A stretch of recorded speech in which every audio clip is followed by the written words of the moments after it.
Hello, everybody. Thank you for coming tonight. We're going to go ahead and get started. I will call this meeting to order. Thursday, February 17th, 2022, the Zoning Advisory Committee. We're here at Kendall DePoli Middle School. Thank you all for joining us tonight. I'm going to let our Vice Chair go ahead and take roll call. Thank you and good evening. Running down the list here. Polly Boardman. Present. Kristen DeHaan. Present. Christy Essa. Absent. Darren Fleck. Present. Natalie Geisels. Amy Howe. Plan to be absent. Christine Hull. Present. Araceli Martinez. Absent. Adriana Publico. Present. Tyler Rogers. Present. Lauren Rushing. Present. Brooke Snyder. Present. We have a quorum. All right, great, thank you. Okay, just a quick reminder about public comment. So any individual may address the Zoning Advisory Committee concerning any action item listed below. A completed citizen's request to speak card must be filled out. Those are over there on that front table. They are bright green, so it's very easy to find today. And it must at least include the name of the speaker so that we can call you up. Prior to any action, the committee chair will invite the individual to come forward to speak. Pursuant to Board Policy 9115, meetings of the Board of Trustees and all persons are limited to 3 minutes per item. The time limit may be altered at the discretion of the chair of the committee. Pursuant to NRS 241.035, correspondence or written materials submitted for public comment shall be attached to the minutes of the meeting. The committee may impose reasonable content neutral restrictions on public comment, such as willfully disruptive comments that are irrelevant, repetitious, slanderous, offensive, inflammatory, irrational, amounting to personal attacks or interfering with the rights of other speakers. All members of the general public will be expected to wear, oh, nope, never mind, we can take that one out. You may wear your mask if you would like to, though. Thank you. If, okay, I don't have to do any of that part. The committee will also accept public comments before and during the meeting through zoning@washowschools.net, and the committee will take time to read those comments during the meeting and announce the names of those who provided public comment via email. All right, we are ready for item 2.01, approval of the minutes of January 20th, 2022 from our meeting. Anyone want to make a motion? Or at first, sorry, does anyone have any changes?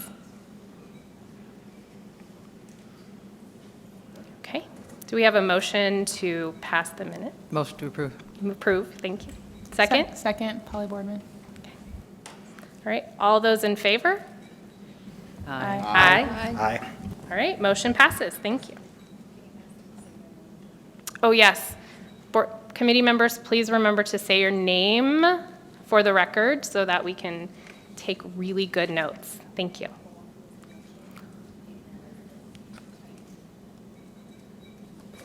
Lauren, would you mind? Thank you. Lauren Rushing, motion to approve.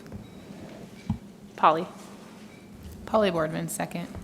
Did you get it, Sherry? Okay, all right. Good job. Okay.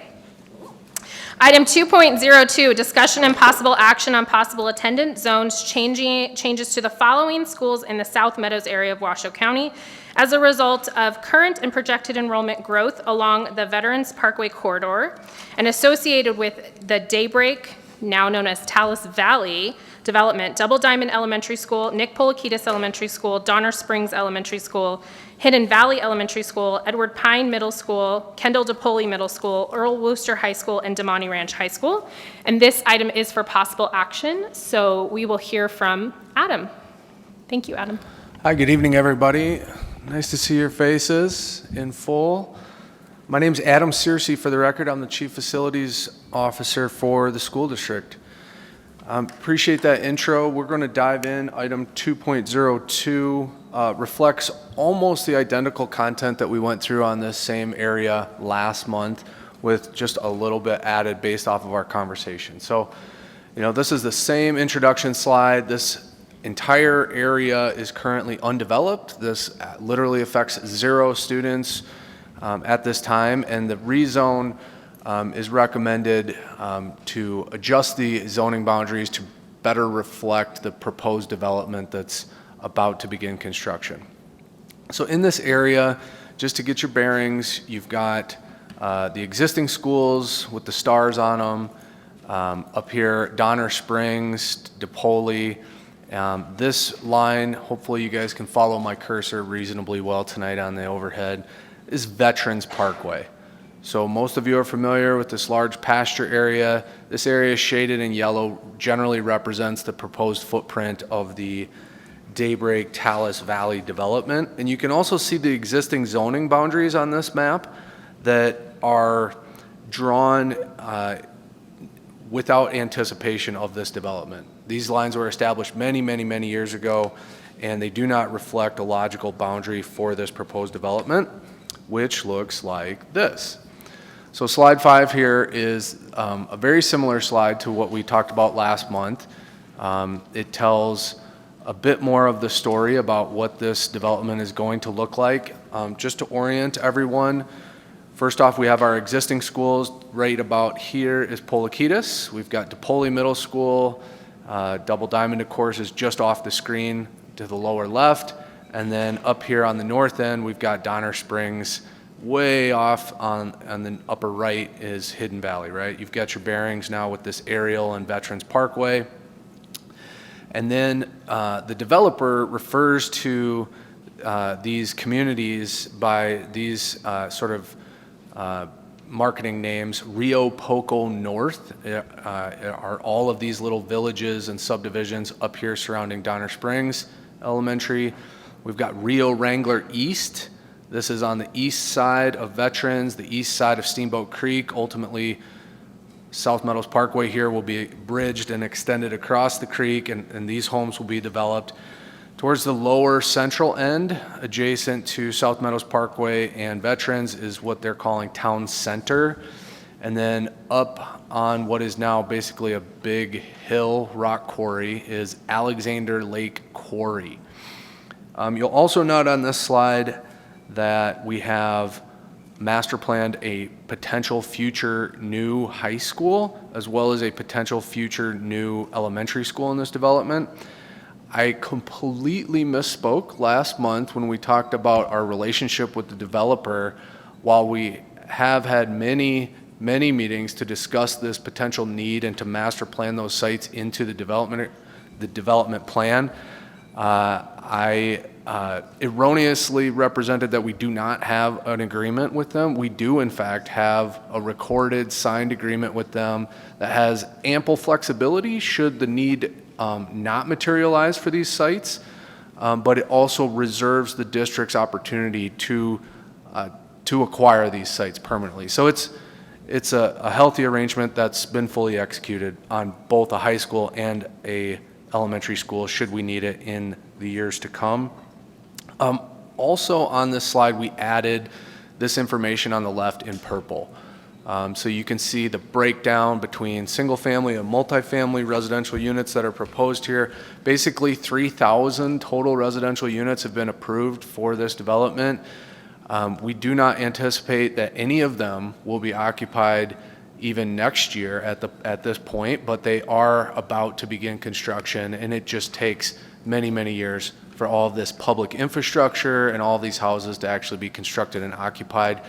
That's why when you see our projections, we'll typically go out 10 years.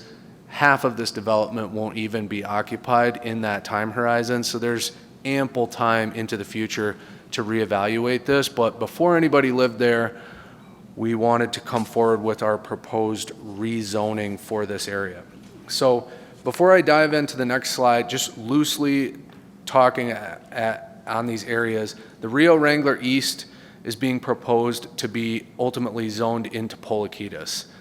That's by far the closest elementary school, and they'll be connected by South Meadows Parkway once these homes are developed. I should also mention, as these areas are zoned into their respective elementary schools, they're going to maintain their existing vertical alignment. So for example, Poliquetas matriculates to DePoli Middle and DeMonte Ranch High School. So in this scenario, the homes in Rio Wrangler East would be proposed to be zoned for Poliquetas, DePoli, then DeMonte Ranch High School. Okay, so following along clockwise, we've got Town Center, as I just described, and we're proposing that Town Center be zoned into the Double Diamond Elementary School zone. And then rotating up northward, Rio Poco North is a very obvious zoning into Donner Springs Elementary.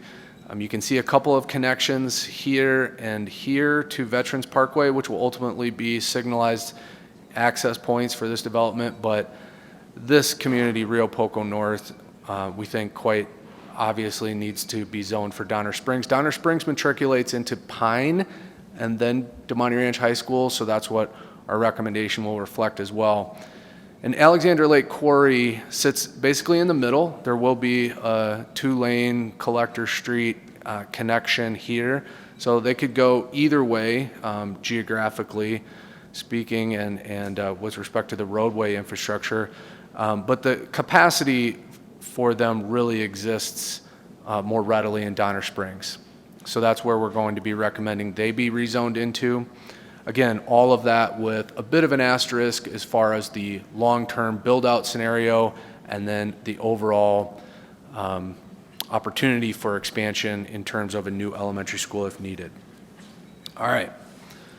So that's the pictures and the narrative. These are the numbers. Everything that I just said is basically described on this upper table, the 4 major areas of the development, and ultimately being proposed to go to these elementary schools, middle schools, and high schools. This is all the same information that you saw last month. We added the information on the lower half of this slide. So this table is the same 4 areas, but with a breakdown of proposed students generated in each area at full build-out. So upwards of 20 years into the future, we anticipate that all of the homes in Rio Poco North will be constructed and occupied, and that these would be the corresponding number of elementary, middle, and high school students that we would expect to live at any one time in that area. And the way we go about doing that is based off of our student generation rates. This is something that we talked about off and on in this committee, but maybe for some who aren't as familiar with the work, we get a lot of input from different agencies about population growth and residential development. We don't generate those numbers. This comes from UNR and the various agencies, City of Reno, City of Sparks, Washoe County, Truckee Meadows Regional Planning Agency. But what we do is we look at our existing residential units and the total number of students who come out of those homes and translate that population data into student enrollment data or student generation rates. We do that on a regional basis so that, the total average number of students per capita, if you will, in the South Meadows might not be the same as in Spanish Springs or in the North Valley. So we have regional coefficients based on actual data associated with these communities. And right now, these are updated annually based on trends and loads of empirical data. The student generation rates that are being applied to this development to generate these numbers are as follows. And so this is 0.122 elementary school students per single family unit, or if you multiply by 100, right, 12.2 elementary school students per 100 single-family homes. And that often surprises people a little bit as being a little low. I think, maybe some people have a perspective like they have children in school, everybody has 2.2 kids, and I'm surprised that there's only 12 per 100. Maybe the most noteworthy the way I sometimes describe that is, maybe everybody in that 100 block of homes has 2.2 kids, but they're not all in elementary school at any one given time. one of them's in middle, 2 of them are in high school, whatever. So at any one given time, those 100 homes are anticipated to generate 12.2 students into our elementary schools in this area of the community. So some fun facts behind the data, but we're going a little bit deeper tonight on the data. All right, back to the maps. This is what it looks like currently. Everybody remembers where Daybreak is. We took the shading off, but these are the enrollment boundaries. For anybody that's new to these maps or this committee, the blue lines represent the existing elementary school boundaries. The colors represent the existing middle school areas. So this turquoise all goes to Pine, and this tan at the bottom, it looks kind of yellow on the screen. That is totally odd. My eyes are playing tricks on me. You get the drift. This lighter area goes to Pine. This darker area goes to DePoli. And the dark, bold, it's gold on my screen, line is the high school boundary. Okay, so all these areas, this is Demonte Ranch High School and Wooster up here. Anyway, this is what it looks like now. This is what we're proposing to change it to based on all of the logical adjustments that I just described. Rio Poco North, Donner Springs Elementary School, et cetera, and the corresponding middle school and high school boundaries adjusted as well. All right, and this is the same information also that we saw last week. We're going to see this again and again tonight, where we base sort of a baseline scenario off of what we'll refer to later as option 2. But this is a representation of what the enrollment projections for these schools will look like through the 10-year horizon at this time without any changes to the enrollment boundaries in this area. And the bottom table is representative of what the enrollment numbers and projections will look like with the boundary line adjustments that we just proposed. So you can see small increases to most of these schools because of the projected growth, but all of them remain under 100% capacity for the next decade. And again, room for future build out. This will not be fully built out inside of 10 years well into the 20-year horizon. It may warrant additional rezoning conversations in this time period, or it may warrant discussion of a future new elementary school, which we are also master planning for at this time. But based on the recommended rezoning boundaries and our projected student generation of the build out, these are the projected enrollment numbers here.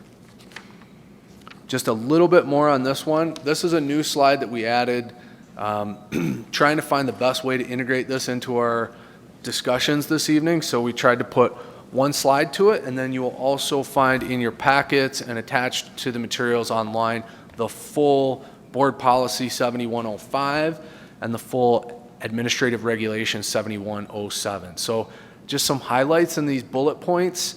Both of them talk extensively about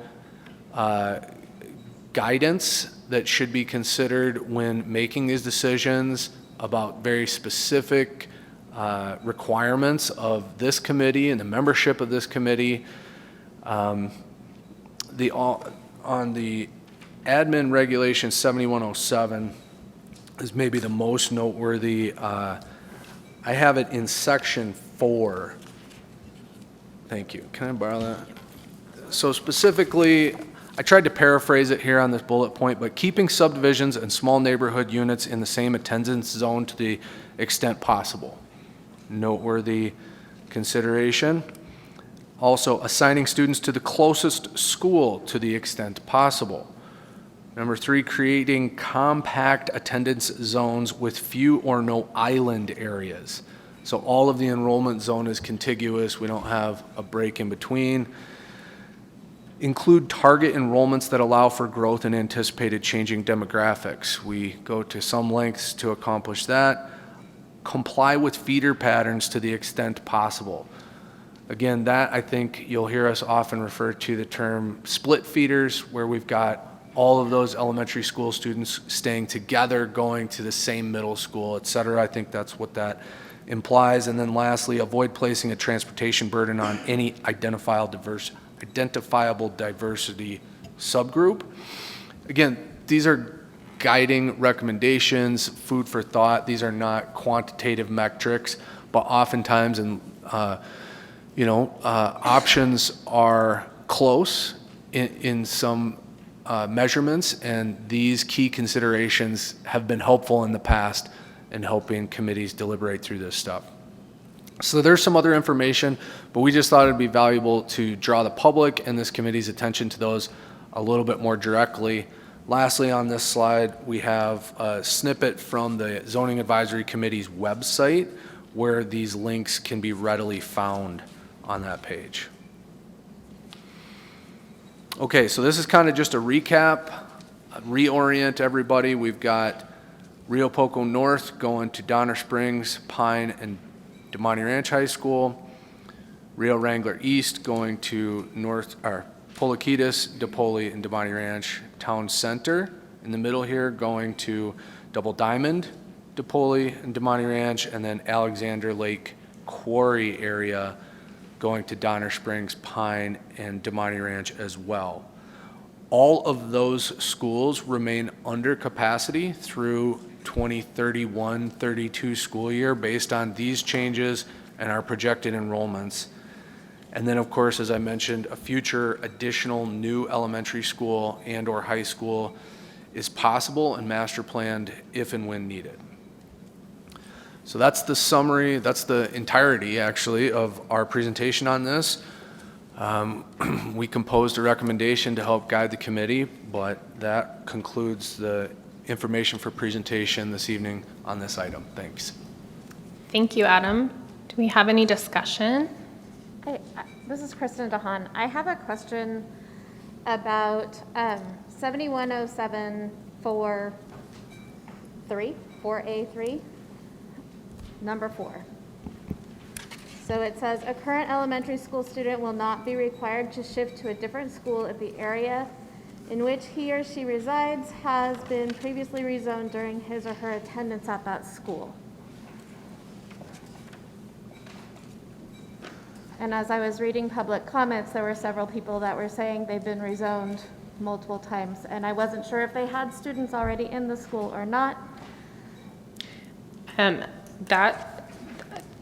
does not impact this particular one, but do you want to hold on that? And we can definitely, it's really important to bring that up because you're right, we did have a lot of comments about it. So I think we need to, we'll have a little more information about all the rezoning that's happened, but there's literally not one single human being living in these particular zones right now. Right.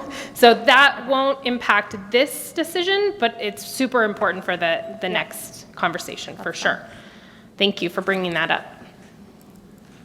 Could I just ask clarification where exactly which passage you were reading that? It's on 7107. It's under number 4, Zoning Advisory Committee, subsection 3, and then number 4. So it's on page 5. Roman numeral 3, and then the number 4. Yep, got it. Thank you. Okay, yeah. We will address that in detail in the next item. Thank you. Any other discussion? Do we have any, oh, sorry, do you have something, Tyler? Yeah, 2 quick things. One, thank you for adding the slide, Adam, on the board policy. It's helpful to you guys be receptive to that idea from the board or the committee. I would like to continue to try to go down that rabbit hole of trying to quantify some of those metrics to the extent that staff's willing, as opposed to just sort of reminding us if you're willing to take a quantitative stab on aligning or quantifying some of these metrics. I think that would be helpful as we consider stuff. Secondly, I mean, this seems fairly non-contentious to me, but given that there is an impact from the decisions on the next agenda item, I'm wondering if we can delay an action on this until we know where we land on that, if that's possible. I think we need to take public comment before we can think we need to hear the public before we make that decision. So let's find out. Do we have public comment on this item? Pablo Nava Duran.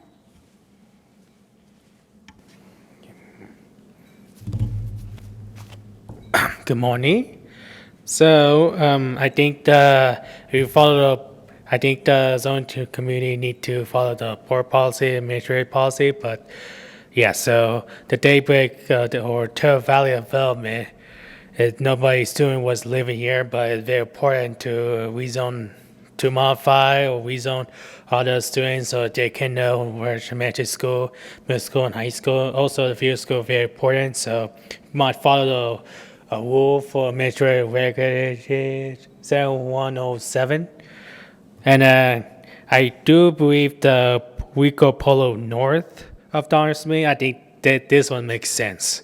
So I think that we could rezone from Hidden Valley to Donner Spring together because we have to follow this one. So Donner Spring is the closest one in this neighborhood. So Wrangler East, I think the Pulkid could mix rezone to Pulkid Middle School does make sense, but it does create overcrowding for Wrangler. No, for Pulkid.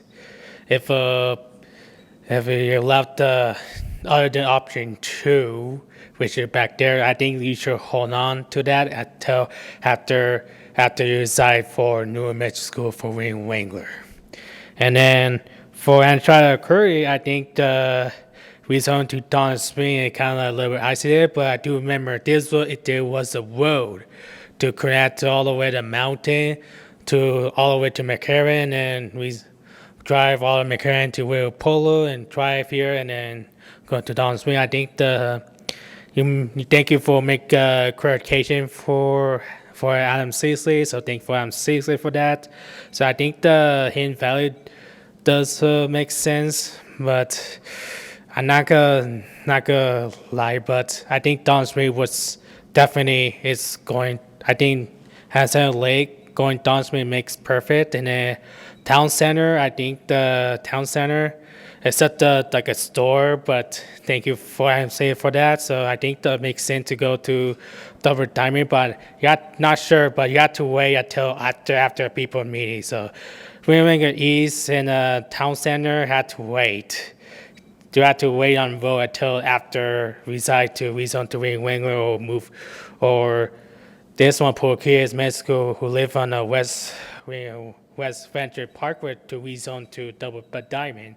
So here we go. Thank you, Pablo. Do we have any other public? Oh, I'm not on, sorry. Do we have any other public comment for this item? We have email public comment from anonymous neighbor, Vanessa Tuselet and Amy Osbach. Thank you. Okay. Do we have any other discussion?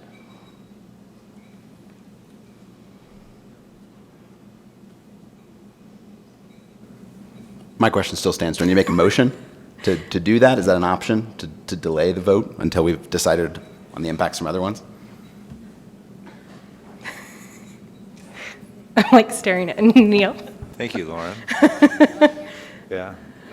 So under the open meeting law, the chair, you can do it by motion, and if you do it by motion, you would have to continue this, and then we could run into some difficult Robert's Rules of Order. So what I would suggest is that the chair can open the other item, right? Because that's what you want to do. Open the other item, hear the other item, then you can vote on that item, and then come back to this if that's what the chair wants to do. Otherwise, if the chair says, no, I don't want to do that, you need to do a motion. So, but it can be done. Okay. In looking at all the numbers and all the conversations that we've had,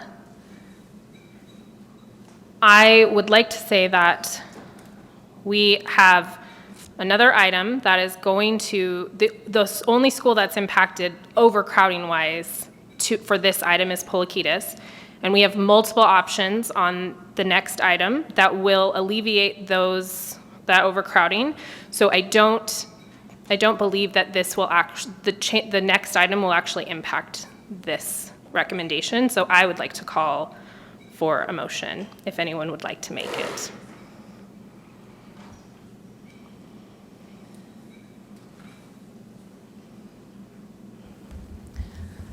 Polly Boardman, I move to modify the attendance zones to the following schools in the manner presented by staff effective 2023-2024 school year. Double Diamond Elementary School, Nick Polikitis Elementary School, Donner Springs Elementary School, Hidden Valley Elementary School, Edward Pine Middle School, Kendall DePoli Middle School, Earl Wooster High School, and Demonte Ranch High School.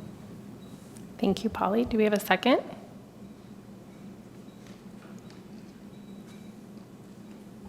Adriana Publico, second. Okay, all those in favor? Aye. Aye. Aye. All those opposed? Okay, the motion passes. Thank you. Okay. Here we go.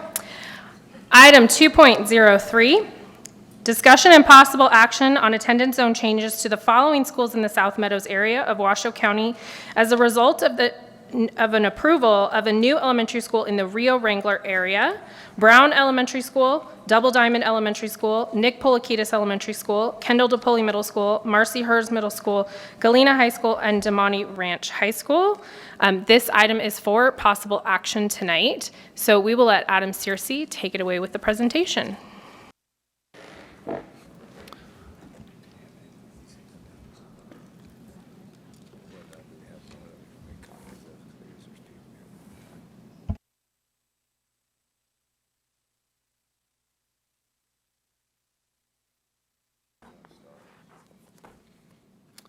Sorry about that.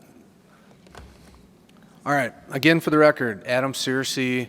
I'm going to narrate on this slide for a little bit. Before we dive into the material this evening, I want to talk a little bit about past rezoning actions in this area. Everybody that's familiar with this area knows that there have been thousands and thousands and thousands of homes built in this area in just the last 20 years. So yes, there have been a number of enrollment boundary rezoning adjustments over that time period.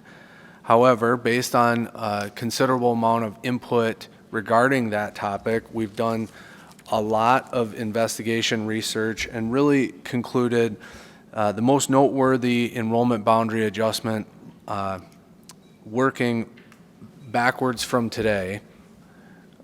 These enrollment boundary adjustments are proposed to go into effect in the 2023-24 school year. Prior to that, we saw enrollment boundary changes associated only at the middle and high school level. This is really only down here affecting the Brown and the DePoli Hers boundary and the Demonte Galena boundary. That went into effect in 2020-2021 school year. Prior to that, at the 1920 or 2019-2020 school year, there were enrollment boundary adjustments associated with the opening of Nick Polikitis Elementary School. So I think it's most important to note that Wrangler Elementary School 23-24, Polikitis 19-20. All right, so that's 4 school years. We'll come back to that in a minute.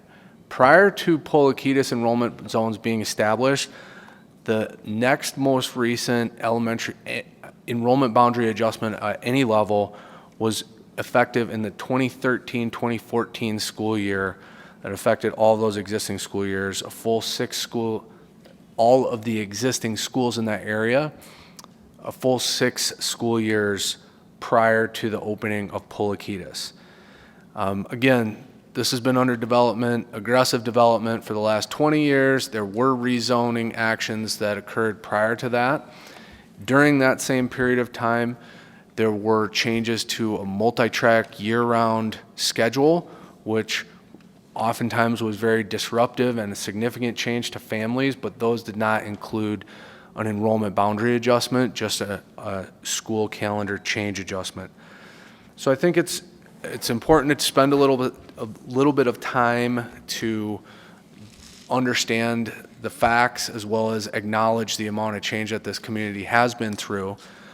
When we talk about specifically the Administrative Regulation 7107, Section 4I4 that you mentioned, right? This is a section that talks about sort of the, we call it like the variance policies associated with rezoning. So if you're in the highest grade rising or in the elementary scenario, if you're an incoming fifth grader and you're scheduled to be rezoned, per this policy, you're guaranteed an opportunity to stay at your, home elementary school per this policy. Also, number 4 that you mentioned states a current elementary school student will not be required to shift to a different school if the area in which he or she resides has been previously rezoned during his or her attendance at that school. So the way that's interpreted, for example, is simply, we don't want to rezone an elementary school student more than one time in their elementary school career. It's an unfortunate reality sometimes that maybe a student might go kindergarten, first, second, third grade, and then be rezoned to a new elementary school. But we certainly, what this is intended to avoid or specifically preclude is that child is then rezoned before the end of their elementary school career and thus rezoned more than once. In the case of the rezoning that occurred effective the 1920 school year associated with the opening of Polikitas to the rezoning that's proposed here tonight effective the 23-24 school year, that's a 4 school year period. So, for example, if you are a kindergartner, or rather, let's play out a scenario where you're a kindergartner that goes to Double Diamond in 1819. So and then you get rezoned as a first grader when Polikitas opens 1920. In that scenario, you're going to be in 5th grade in 23-24, and you'd be potentially subject to a second rezoning in your elementary school career. But because of the other clauses in here, you're guaranteed the opportunity to stay at your zone school. But so essentially, those 4 school years between rezoning actions honor this board policy in the sense that no elementary school students will be rezoned more than once in their elementary school career. Furthermore, I think it's important for everybody to understand, everybody has kids in elementary school or in some way, shape, or form is engaged and participating in this conversation, which is great. But it really only affects students that are currently younger than 3rd grade today. So if you're in 3rd grade today, 21, 22, you're in 4th grade next year, you're in 5th grade, the year this goes into effect, you get to stay wherever you want. It's only if you're in 2nd, 1st, or kindergarten today or an incoming student that, you might end up getting rezoned once in your elementary school career, but not twice. So I've found that helpful for me to just really step through this in detail. I usually end up counting on my fingers. Okay, 1st grade 2021, 2nd grade 2022, et cetera. Writing it down, penciling it out. We deeply appreciate that there's a lot of growth, a lot of change. There have been multiple rezones in this community. I respect that sentiment very much. I just wanted to try to take a little bit of time to be precise about what has happened and explain in detail the thoughtfulness that we have tried to, we have or are honoring the board policy and the expectations of the community there. So, before we really dive in, I'm going to preface this by stating that there are many hundreds of options mathematically possible associated with what we're going to do. No kidding. We put together 6 or 8 for consideration tonight, and there are hundreds others that could be composed. You'll note, we'll walk through them in detail, but we analyzed dozens and dozens of plausible ones and really tried to put ones out that have been abundantly proposed so that the community might see what the numbers on those scenarios actually look like, and then also some ones that we did analyze since last month and recognize that they are plausible from an enrollment standpoint, and they may have pros and cons that resonate differently with the committee or the public. Okay? We won't do thousands tonight, but we're gonna do some work. All right. Again, really responding to the conversation last month, we wanted to go a little bit deeper on this area we'll call west of Veterans Parkway. This area was most recently zoned for Double Diamond Elementary School, and in the 1920 school year was rezoned into the Nick Polikitis Elementary School. This is Veterans Parkway running, kind of weaving through this north-south. You can kind of see this blue line, more straight, representing the boundary between the elementary schools. Always looking for the logical geographic boundaries to potentially draw different zoning lines. Obviously, South Meadows Parkway, this major drainage way where the line is drawn currently, Veterans Parkway. But in between, we've really only got this cross street and Carrot as opportunities to break this larger area of homes into 3 sub areas, W1, W2, and W3. You can see how many students currently reside in each of those 3 areas, and you can obviously see where they reside in proximity to the existing other schools. Are those K-5 students or K-8 or K-12? Those are elementary school students currently residing in those areas. Just elementary. Good question.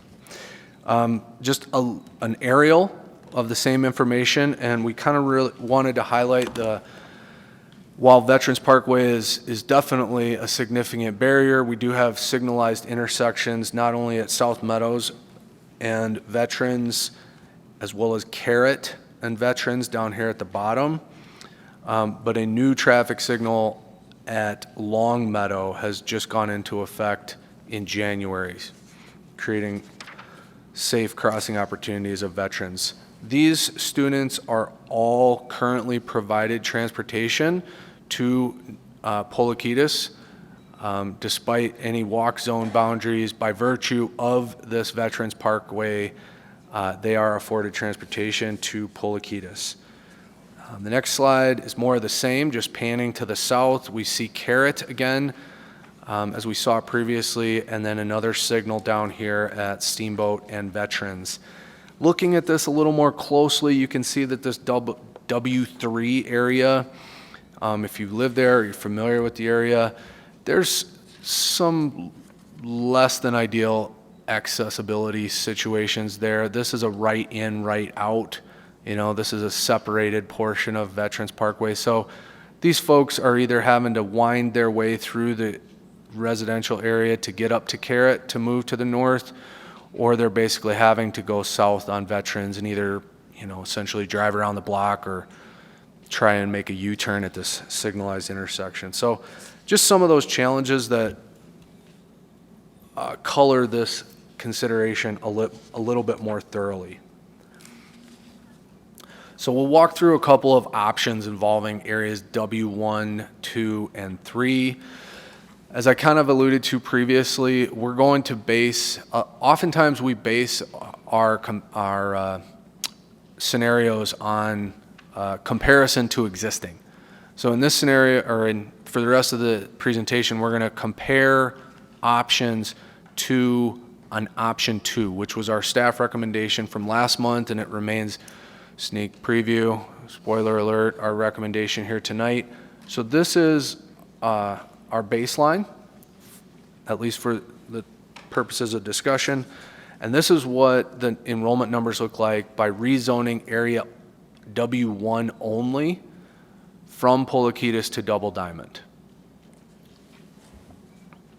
So there's just 190 some kids in that community, and it really moves the problem from Polakitas to Double Diamond. You can see the problem only gets worse as we add areas west of Veterans into Double Diamond. We did not illustrate scenarios where only W2 or only W3 go to Double Diamond. Mathematically, those are plausible as smaller enrollment zones, but we felt strongly that those created unnecessary disruption and generally illogical enrollment boundary lines that really did not warrant a change in this case. So again, ultimately, couple different points of consideration, whether we look at the geographic distances, you know, depending on where you measure it from. Polakitas, these neighborhoods are actually closer to Polakitas than Double Diamond. We do provide transportation to these students to Polakitas, whereas to Double Diamond Elementary School, that likely would not remain the case. Again, these neighborhoods, while were rezoned from Double Diamond to Polakitas in school year 1920. So as we just discussed, while that's technically okay to rezone them back to Double Diamond, it's really viewed as undesirable by staff and something that would be unnecessarily disruptive. So sort of my conclusion on this slide is that none of the remaining options that we compose for presentation are going to include consideration of these neighborhoods for movement. I wanted to address that because it was definitely asked and discussed, and it's a valid question, but ultimately after looking into them more thoroughly, we did not feel that it was valuable or created any positive scenarios to consider those neighborhoods. Okay. This is a reset before we get really serious. Existing conditions, right? Blue lines are the enrollment boundaries, colors are the middle school, or pardon me, blue lines are the elementary, colors are the middle, dark lines are the high school boundaries. So we've gone through the history of the enrollment change or the boundary changes here. We've talked about daybreak and the impacts that those future decisions will have. We've acted on that. We talked about the area west of Veterans all the way up and down here. And then we're going to talk about the true impacts of the various options before we get started. Diving in a little bit deeper, these are reflective of the map that we just saw. On page 20, you saw the existing enrollment boundaries. On page 21, you see the projected enrollment numbers prior to any future action. So I wanted to go through this in a little bit of detail for a couple reasons as well. Obviously, Brown and Polakitas are why we're here tonight. They're overcrowded severely and growing. Double Diamond, there's been a lot of discussion. I've seen comments that refer to Double Diamond as underutilized. I want to draw attention to these numbers specifically and note that that is definitely not the case, and that this capacity will ultimately benefit future growth in daybreak as well. And in fact, when we get into these numbers further or into these options further, you'll find that in some scenarios, Double Diamond actually has more students in it than Polakitas. But when you look at it from a percentage standpoint, it's a little bit the other way.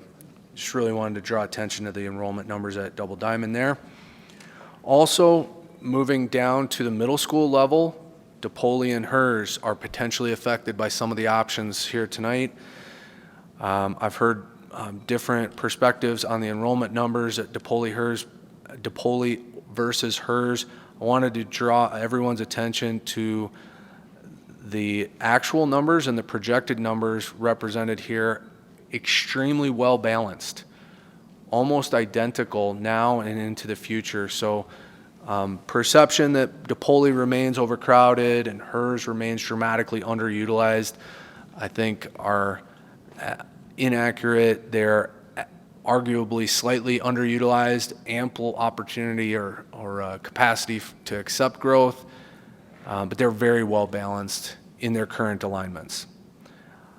Similar, but well, a little different between Damonte Ranch and Galena. These numbers are not particularly well balanced. We've looked at this extensively over the last month and even previously, and as much as anything, the numbers between Damonte and Galena are still impacted by these legacy variances. Many of the students that were rezoned from Damonte to Galena effective the 2020-2021 school year, the last time we adjusted that boundary, are choosing to remain in Damonte Ranch on variance. In fact, approximately 230 students who are zoned for Galena are currently attending Damonte Ranch High School on a variance this school year. So there's always a percentage of students who are going to choose to attend a different school on variance. Across the district at the high school level, that rate is approximately 20% on average. Galena is actually the highest out variance of any high school in the district by percentage. Some 30% of the total number of zone students at Galena choose to attend other high schools. The vast majority are Damonte Ranch High School. That is likely driven by that legacy variance, and that as years go by and more students matriculate through HERS Middle School, they'll gravitate towards Galena with their longtime classmates versus changing that trend abruptly at the high school is going to take years of time to settle out. Sorry, Adam, did you say 20% of Galena zone? Just want to make sure I heard that number right. 20% is the district average for high schools. Galena is closer to 30%. Okay, thank you.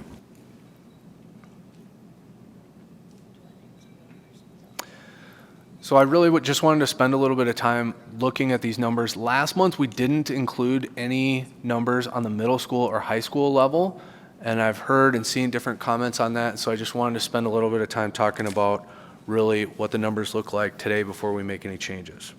Okay, we're getting closer.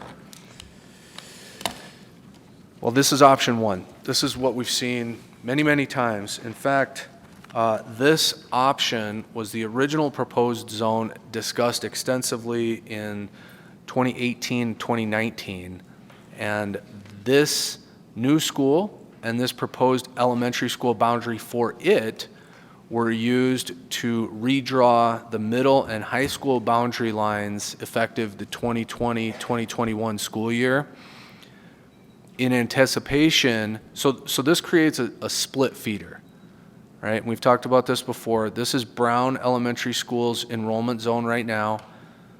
All these students over here go to Brown Elementary, but they're zoned for DePoli and Damonte, whereas all these students go to Brown and then split off to HERS and Galena. And that is something we've worked very hard to avoid, but that this committee intentionally did in 2020, 2021, with the knowledge that this new school would be constructed in the near future, and that it would give us an opportunity to reconcile or eliminate this split feeder scenario, which is what option one does. Option one moves the enrollment boundaries to this dash red line. So you've got Steamboat Parkway up to Wrangler Parkway down to Damonte Ranch High School and just right around the back of Damonte Ranch High School, and then following along the same middle school and high school boundary lines here on the southern boundary. This is option one, and this really describes why this southern boundary has significance. We're going to talk about this again and again tonight. These are the enrollment projections associated with option one. So simply put, option one does not appear to provide quite enough enrollment relief to Polakitas to bring it comfortably under 100% capacity into the future. It's close, but it still leaves Polakitas essentially in an overcrowded state. So we've since moved on to option 2, which looks exactly like option 1, but it expands the enrollment zone of the new Rio Wrangler area elementary school a little bit. So option 1 went south down Rio Wrangler Parkway and behind DeMonte Ranch High School. Option 2 goes north and then cuts in between these subdivisions, taking all of these current Polakitas zone students into the new elementary school at Rio Wrangler. This is the expanded area right here. Important to note, option 1 and option 2 only affect the elementary school boundaries. They do not affect any middle school boundaries or high school boundaries. So these are the same slides that we've seen now 2 previous months for a third time tonight. And these are the enrollment impacts associated with this option. So you can see as these enrollment numbers level off, they are relatively well balanced. This provides a greater amount of enrollment relief to Polakitas. Brown remains a little low, but not technically underutilized. I think it's important to note, I wanted to mention on here, we mention it from time to time. We show numbers out through 10 years. I think sometimes we do ourselves a disservice by indicating that we're going to have exactly 583 students at 81% 10 years from now. I think everybody in the world's having a hard time predicting what's going to happen 2 weeks from now. We work incredibly hard on this. Nobody's more frustrated than us when we miss the mark by a little bit, but in a really good normal scenario, you're looking at a couple of % margin error per year cumulatively. So when we're looking at 10 years out, it is not accurate or reasonable to say that we're going to be at 81%. It could be easily plus or minus 10% of that. That is not an unreasonable margin of error in normal times. And I don't say that for any other reason than to just frame this in reality. Like we want to hit the mark right on the money every time, but at the risk of folks taking these as gospel fact literal 10 years into the future, these are our absolute best information and best projections possible, but that's the margin of error that you're really working with year over year over year when you look at these tables. Okay, that's all old news. We've seen this multiple times before. Now we're ready to start to talk about some of the hundreds of possible combinations that we've looked at and that we've considered over the last month with everybody's input.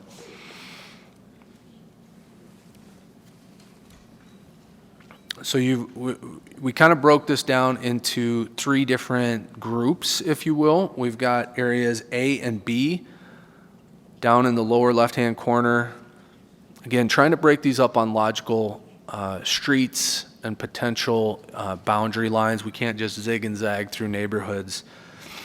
So these areas could be broken into area A and area B. We're going to look at C and D somewhat as a pair, and then E and F. You can see the original attendance zone, the expanded or option 2 attendance zone brings area F into the Rio Wrangler area. Also, in an effort to try to allow for folks to better visualize and comprehend different combinations, we added these specific numbers.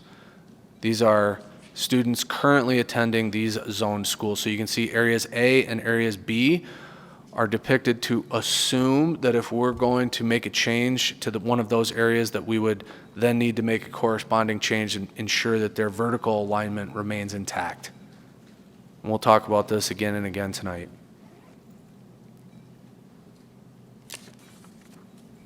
I think that's what I'm trying to say on slide 27 here. We'll skip over that one, but we'll talk about it again and again. So some of these options are in fact stemming from committee and public input. And some of these options, I think you'll appreciate, do not work well from an enrollment standpoint, but because of the input and the questions that we received on it, we wanted to show the public, hey, we did look at this. It doesn't fit well from an enrollment standpoint, but here's us showing our work, so to speak. And that's really, I think, what option 3 tries to do to a degree.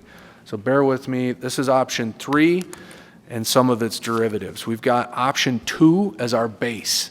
Okay, you're going to see this over and over again. Up top, this is option 2. This is what all of these projected enrollment numbers look like in option 2.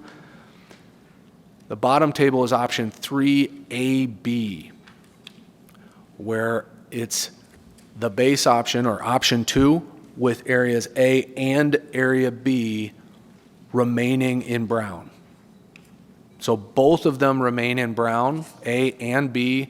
You see brown does not receive quite enough overcrowding relief, and you see Rio Wrangler significantly underutilized.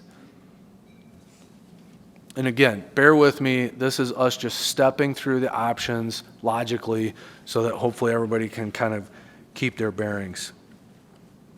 Again, in option A and B, or pardon me, 3AB, these numbers are also reflective of those students being rezoned from DePauli to HERS and from DeMonte to Galena.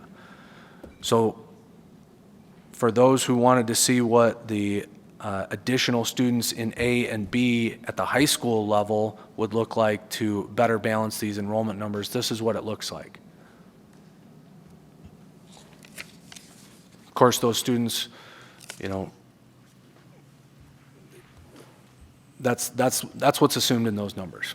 Option 3A. So the next slide, 29, we've got 3A, which is just option 2 with area A remaining in brown. And option 3, pardon me, 3B is option 2 with area B only remaining in brown. And then, of course, the corresponding middle and high school adjustments. So if you flip back to the original, or the slide with all the numbers on it, you can see just how many students reside in that area A. Leaving area A in brown still leaves brown a bit on the overcrowded side. Moving area A into Rio Elementary and leaving area B in brown looks like this, option 3B. The numbers are rather reasonable. Okay. Brown, the numbers, the enrollment numbers in this scenario go up. Poliquetas, there's no change. And the numbers at Rio Wrangler go down a little bit, but not to a problematic level because there's just really not as many students in area B as area A. Okay. So we'll come back to these, but now we're going to dive into option 4 stuff. So option 4 deals with areas E and F. Up above, really, we've seen this slide before, right? This illustrates where option 2 is proposing to draw the boundary line between area E and area F. In option 2, area F is in Rio, and area E stays in Poliquetas. They're about equally populated, about 70 kids in each area. This is the same slide we've seen previously, getting a better aerial view of that distinction between the subdivisions. And on slide 32, you see the impact data associated with option 4. Up above is the base or option 2 numbers for comparison. Option 4 considers what the numbers would look like if area E and F were zoned into the Rio Wrangler Elementary School. So you can see the Poliquetas numbers are a little bit on the low side, or quite a bit lower, for the loss of both E and F, and the Rio Wrangler numbers are a little bit high. I should note option 1. So this, option 2 has E in Poliquetas, F in Rio. Option 1, you recall, has E and F staying in Poliquetas, and we remember what those numbers look like for Poliquetas. Option 4 has E and F both in Rio Wrangler. You can see what the numbers look like here. Okay. Now we're going to talk about, we'll call them option 5, talk about areas C and D in a little bit more detail. This aerial gives you a better sense of the connecting roadways between Steamboat and Veterans right here, and a neighborhood subdivision break right here where we were able to logically separate area C and D. Wanted to note here, as we mentioned before, there's a traffic signal at Veterans and Steamboat right here.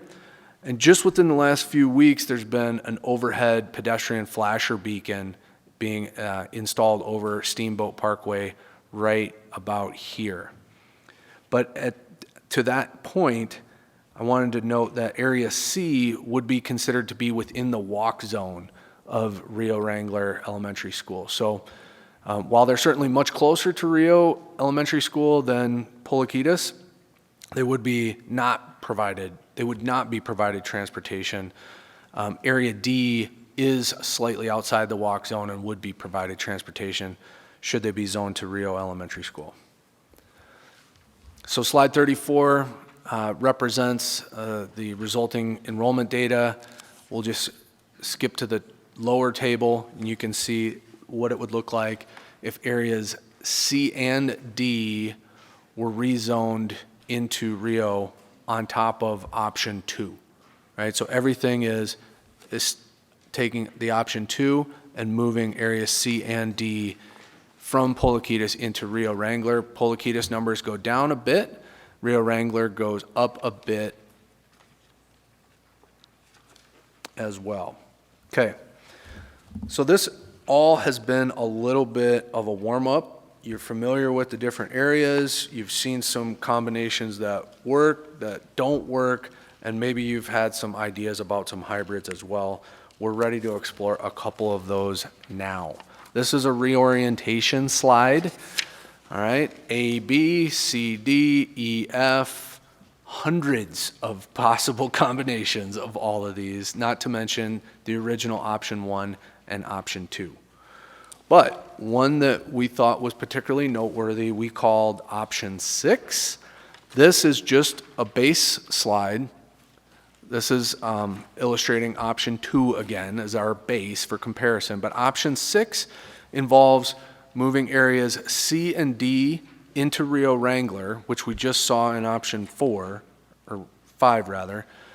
But in exchange, moving area B out of Rio Wrangler from option 2 and into, or leaving them in brown rather. Okay, so you get a little bit of relief, if you will, to Rio Wrangler by keeping area B in brown. It does have the let me go to the impact slide. This is what the numbers look like on slide 37 for option 6. You've got C and D crossing Steamboat Parkway into Rio Wrangler, and this is on the base of option 2. So area F is going to Rio, area E is going to Polaquitas. That's option 2, but we're taking C and D into Rio, and we're keeping B in brown. Again, base option 2, A stays in Rio.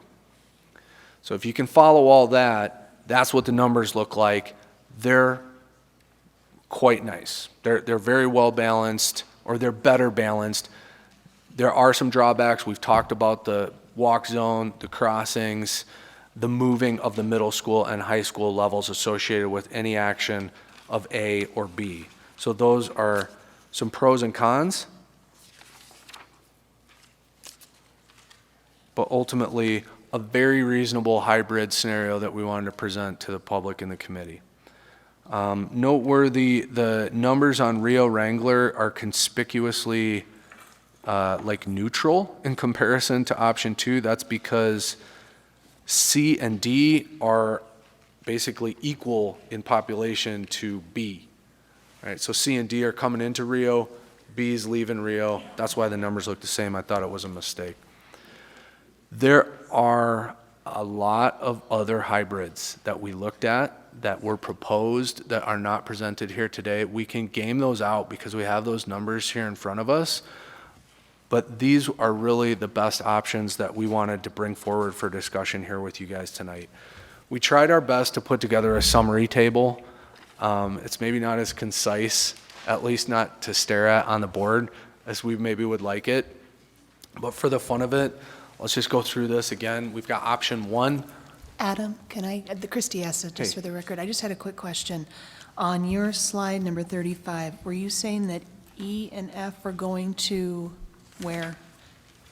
The Rio Wrangler Elementary School, or are they going to somewhere else? I know B was going to Brown, A was going to the new elementary school, C was a walking distance to the new elementary school, D was a bus to the new elementary school, but where were E and F going?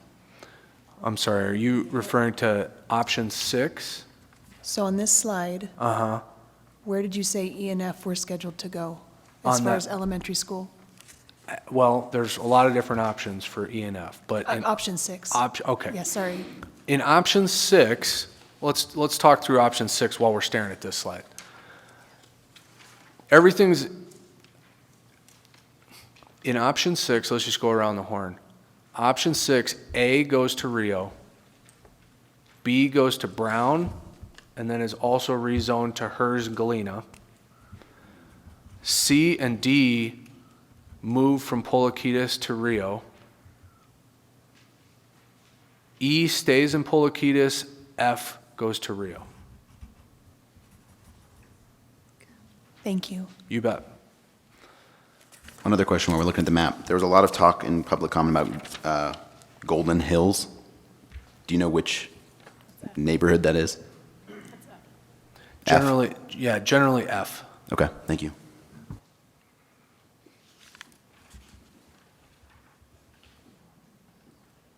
All right, really quick, option 1, that was the base enrollment zone where E and F are staying in Polaquitas, leaves Polaquitas a little bit overcrowded. That was what we used in 1920 to establish that existing middle school and high school southern boundary line. Option 2 expanded that attendance zone from option 1 to move more kids from Polaquitas to Rio Wrangler. Neither of those affect the middle school or high school enrollment boundary lines, and option 2 remains our staff recommendation for the reasons illustrated here. So options 3A, 3B, and 3AB all involve variations on option 2 related to areas A and B. A lot of feedback from those communities. There's a lot more students who live in area A, which makes it very problematic to try to keep A in Brown. There are obviously scenarios where area B could fit or remain in Brown. All of those would come with the expectation that we change the middle school and high school enrollment boundaries there as well. So that's the option 3s. Option 4 really talks about the area E and F, so option 1, E and F stay in Polaquitas. Option 2, F goes to Rio, E stays in Polaquitas. Option 4, E and F both go to Rio. It results in Rio Wrangler being a bit on the overcrowded side, and so we're really just gaming out what to do with E and F through this option 4 here. Option 5 talks about C and D. Also, in and of itself, a little bit challenging, but some of these options were just building on each other to get to the hybrid scenario that we think is most plausible, option 6, which we just walked through. I'm not going to say it all again. You guys get the gist. I think that's where we're at. Again, the staff recommendation remains the same. We feel strongly that minimizing the total amount of disruption, the total number of students, the middle school and high school students that would be affected by options involving areas A and areas B are strongly undesirable. However, we completely acknowledge and empathize with much of the public comment and the questions and discussions from the committee. We recognize there's hundreds of different ways to draw these boundary lines, and we tried to be as thorough and diligent as possible with these hybrids. But ultimately, the projected enrollment numbers, the simplicity of the enrollment changes associated with option 2 cause that to remain our staff recommendation. That's the end of that for the presentation. Wow, all right. It's a lot of options. While we're discussing, can we move to the map that has the numbers and all the letters, the alphabet soup one? Yes, that one. I think that, do you guys agree that's the most easy way that's the easiest way to talk about this? Okay, so this, just for everyone who's joining us, this is kind of how this works. We are going to do a little discussion amongst ourselves, and then we're going to open it up to public comment. So this is, if you have not filled out the green card and you're here for this item, please make sure you fill out the green card, and then we'll call you up one by one. Please remember that you'll have 3 minutes to share. And then we'll discuss again, and yes, and Sherry, Sherry's right here, and she will take your green card. Okay, do we have discussion? Adriana Publico for the record. Knowing that utilization drives so much in a school building, and we use these brush fires, even though it's inexact, of course, and very hard to predict, especially many years out, I'm curious what the sweet spot is for utilization, if there's a range. I know that we start shading the brush fires yellow after 90%. I know, having 10% of capacity in a school building wouldn't be ideal, but what is the ideal range for utilization of our buildings, since it drives staffing, all of that? It's a complicated question. I'll take a stab at it. I've never been a teacher myself. But it varies based on the school footprint. Some of the flex spaces in, say, that exist in Double Diamond, the building style of that school versus Polakitas, allow the building to use space differently. We base our maximum capacity numbers on the total number of classrooms and the student-teacher ratios, or the class size standards by grade level. So it's not just a one-size-fits-all, 25 kids per room times 25 rooms equals maximum capacity. It's more precise than that. That's how we arrive at that. There's some language in board policy and regulation related to overcrowding and things of that nature. I would say, to answer your question directly, between 75 and 85% of enrollment utilization would be optimal. You get much over 85%, you're probably going to feel it.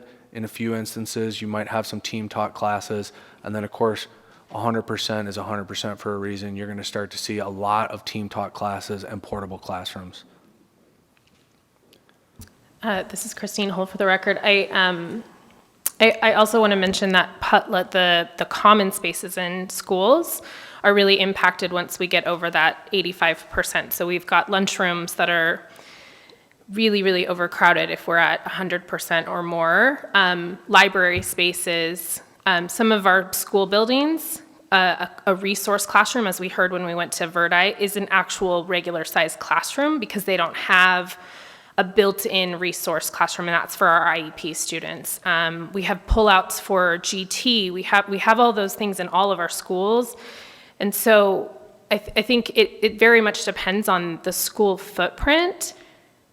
The newer schools do have more flex spaces built in, which is lovely, but some of the older schools do have different footprints. So I think that varies, and I would say Darren probably has some feelings on overcrowding. He's taught at Mendive when it was really overcrowded as well. I don't know if you want to chime in on that portion of the question. No, I agree with everything you guys said, with just probably 85–90%, and probably maybe if any administrators chime up too about just because they see a bigger picture than we do. So. Thank you all. Had a couple more questions. I was curious, I was wondering where C and D were zoned before Polakitas opened. I do not believe that those two complexes existed before Polakitas opened. I believe they've opened in the last 3 years. Sweet, okay.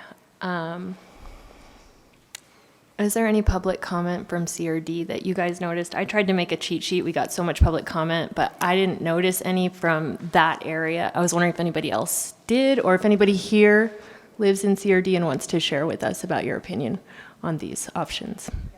Yeah. If Not you- right now. Yeah. I'm just saying later. Yeah. Yeah, we would love some feedback from those areas, for sure. You said you had another question? You're good. Okay. Any other? Yeah, can I just ask a general question? Darren Fleck for the record. Just in these, I'm trying to put my head around the numbers for Damani, DePoli, thank you, and Double Diamond with the information we talked about at the beginning with all of those homes. So when do your numbers on these charts start taking into effect the Talus Valley homes? Or is that left off just because there are no physical homes yet? The numbers, the student generation associated with Talus Valley is incorporated into all of these numbers. As we talked about on the previous item, it will be quite a number of years before there's enough homes built to where they're actually generating a significant number of students, but they're all, the impacts of that development are incorporated into the numbers in all of these scenarios.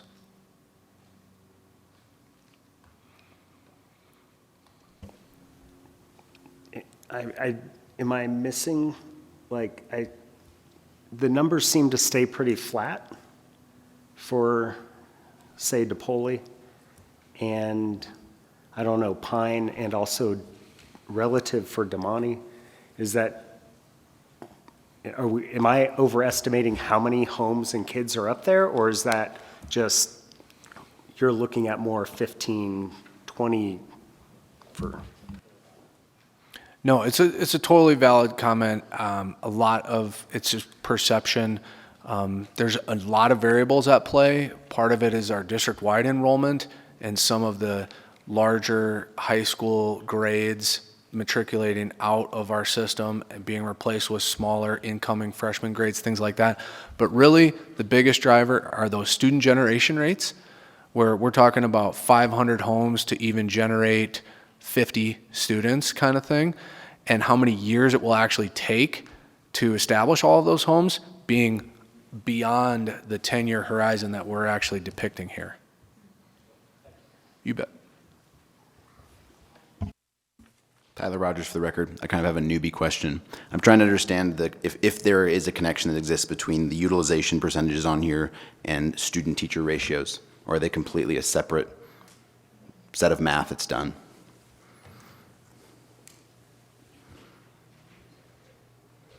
Does that make sense, or do I need to clarify?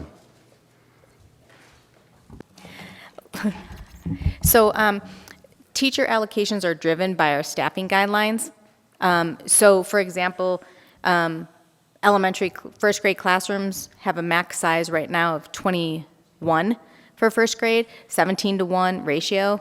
When Adam does his projections for utilization, he uses that enrollment number. So first grade classrooms are estimated at 17-to-1.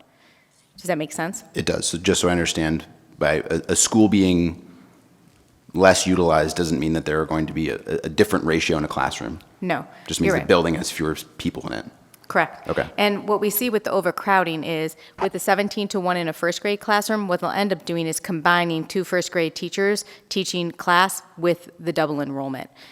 So each teacher would have 17 students, but they end up in one classroom with 2 teachers team teaching. And that's what we ideally do not want, but that's what happens when we hit overcrowding.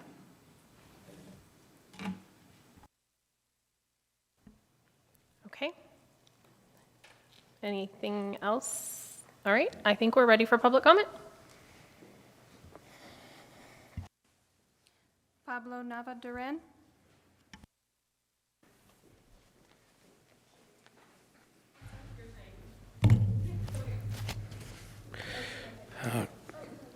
Good evening. So there's a lot of option going on right here. We want to make a right decision. Do you think tonight go vote down final decision, or should we move on to next meeting or narrow down all the lists of options? I think the best option to narrow down all the lists, because Sam stated told us that there was hundreds of options. So we want to narrow down up to 5 or 8 or 10. So I'm gonna give a first on the Wrangler Middle School. So option 1 does work, but does overcrowded per kid. Option 2, I think one size fits all. That's the overcrowded per kid, and then A and B can rezone to Wrangler, and then we may portfolio the money. And I do know the Galena High School has a highest rate of out of variance to the money range, because many of students who at Galena High School who live on Brown Middle School are going variance on the money. So I think the option 2 is the best option. So I think option 3, A or B or 3A do not fit well, but option 3 and B I think might work for overcrowded, but does the direction from a family to rezone from Hearst in Galena, and if they want to stay to the polio the money, they had to rezone to Wrangler, and I do respect all the family because they've been rezoned many times, and we want to rezone it to impossible. And then option 4. Option 5 and 6, I don't think COD will rezone to Wrangler because their kid will be crossing the street and will have an additional bus. I think this one, COD, should remain in Porcius. So because of there are labor issues, so I think that we could stay in Porcius. And then 5 and then E and F, I think the F should rezone to Wrangler, and then leave E of Porcius. So we want to make more balance for Porcius. If a rezone to E and F, Wrangler overcrowded. If E and F remain Porcius is overcrowded. So we wanted to make sure have a balance, not the family so minimize the family disruptions. And then I think this one should be first on this one. I think this one should be Wrangler on first, besides of a street. So I think goodbye. Thank you. Thank you, Pablo. Andrea Thompson?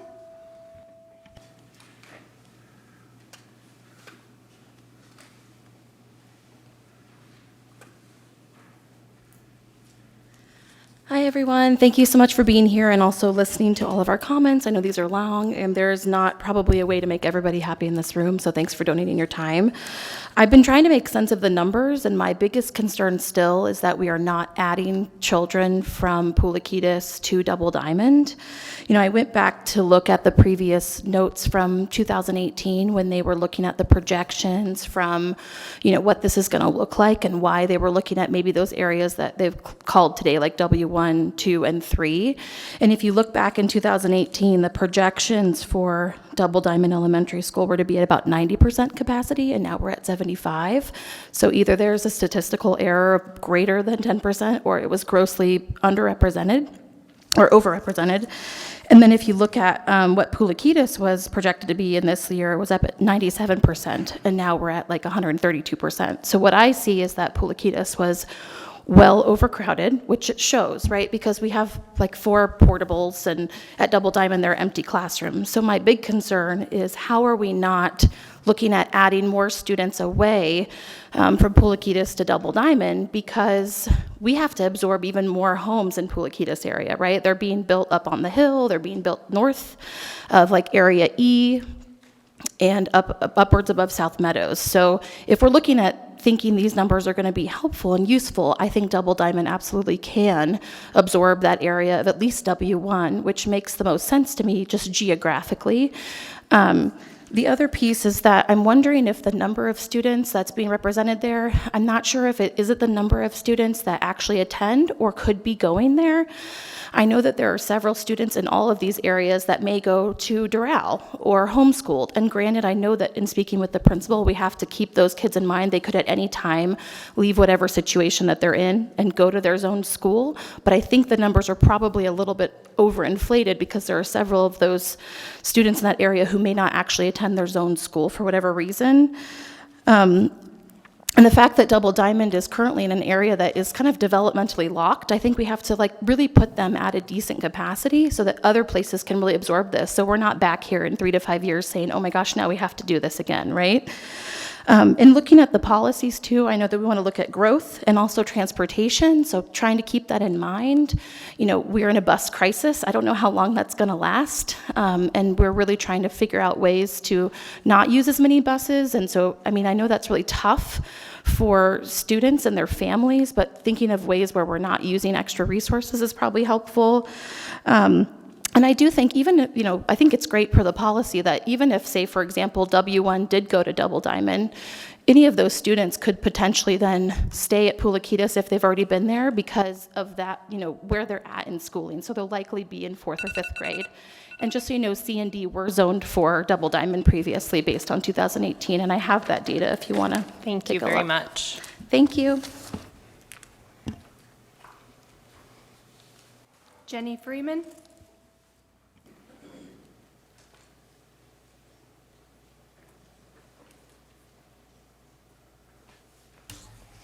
Hi, I'm Jenny Freeman. I also wanted to say thank you so much for being here, for being part of our community, helping out. I can't even imagine the data and the numbers and doing what you've done to present this to us.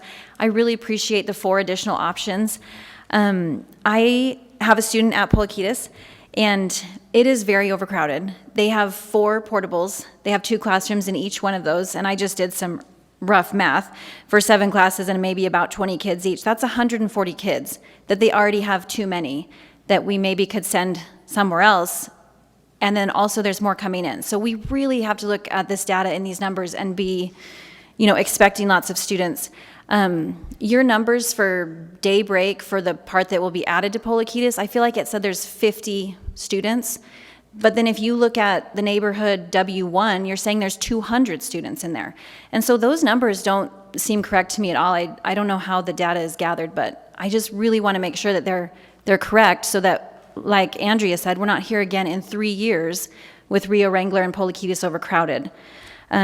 I know Double Diamond has some room to add some more students, whether it could be from W1, W2, or W3, or maybe from Daybreak. Maybe they need to absorb more of the new students and the new developments.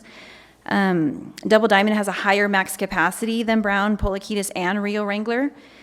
And Area 1, or W1, W2, and W3, that area across veterans, they are bused to Pulikitas because it crosses veterans. So that doesn't make any sense. We have transportation issues in our district. This is a silly use of resources. Those students could go to Double Diamond and then they would not have to be bused across, you know, a 4-lane road. Let's see. There are also currently 0 portables at Double Diamond, and so I know we want to alleviate the overcrowding because the portables, they absorb the students just for classrooms, but like it's been mentioned, there's not enough room in the lunchroom, there's not enough room in the library, there's not enough room in the parking lots for parents, for teachers, and there's traffic issues. Pulikitas has major traffic problems.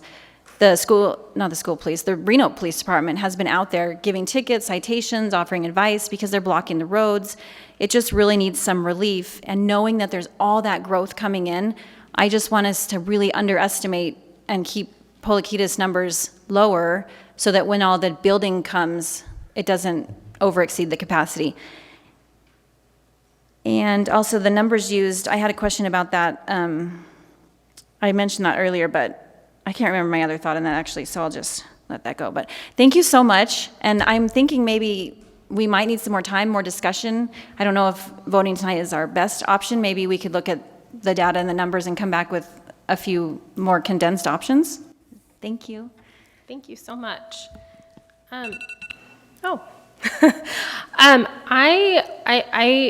As I've mentioned multiple times in our meetings, I do live in this area, I represent this area, and just wanted to clarify that all of the students who live in the W listed areas did receive busing to Double Diamond and are out of the walk zone. So I am with you all when we all got that email last week that we're not going to have buses for a whole week each month, and it's a crisis for sure, but I just wanted to clarify so that we're all on the same page. If that winds up being an option to look at those numbers, that's not what I'm saying. I just want to clarify that they are in fact out of the walk zone and would still receive busing regardless of Double Diamond or Pulakitas zoning. So I think that's just important to note because it's been mentioned a few times, and I just want to clarify that the elementary students in those 3 subdivisions on the west side of Veterans would receive busing regardless. Amy Ozuna.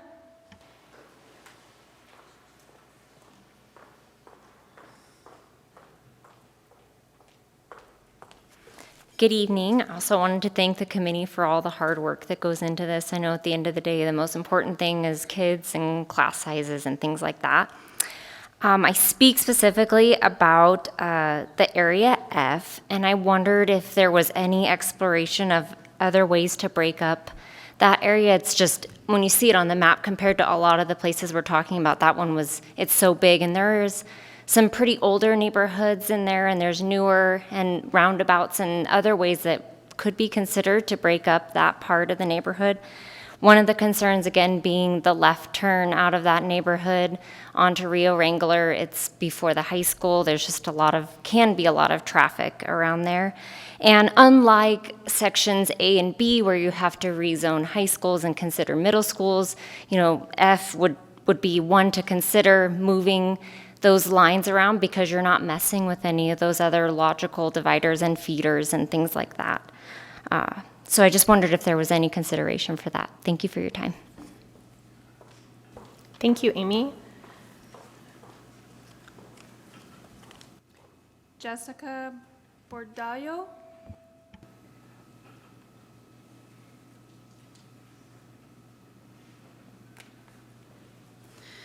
Hi.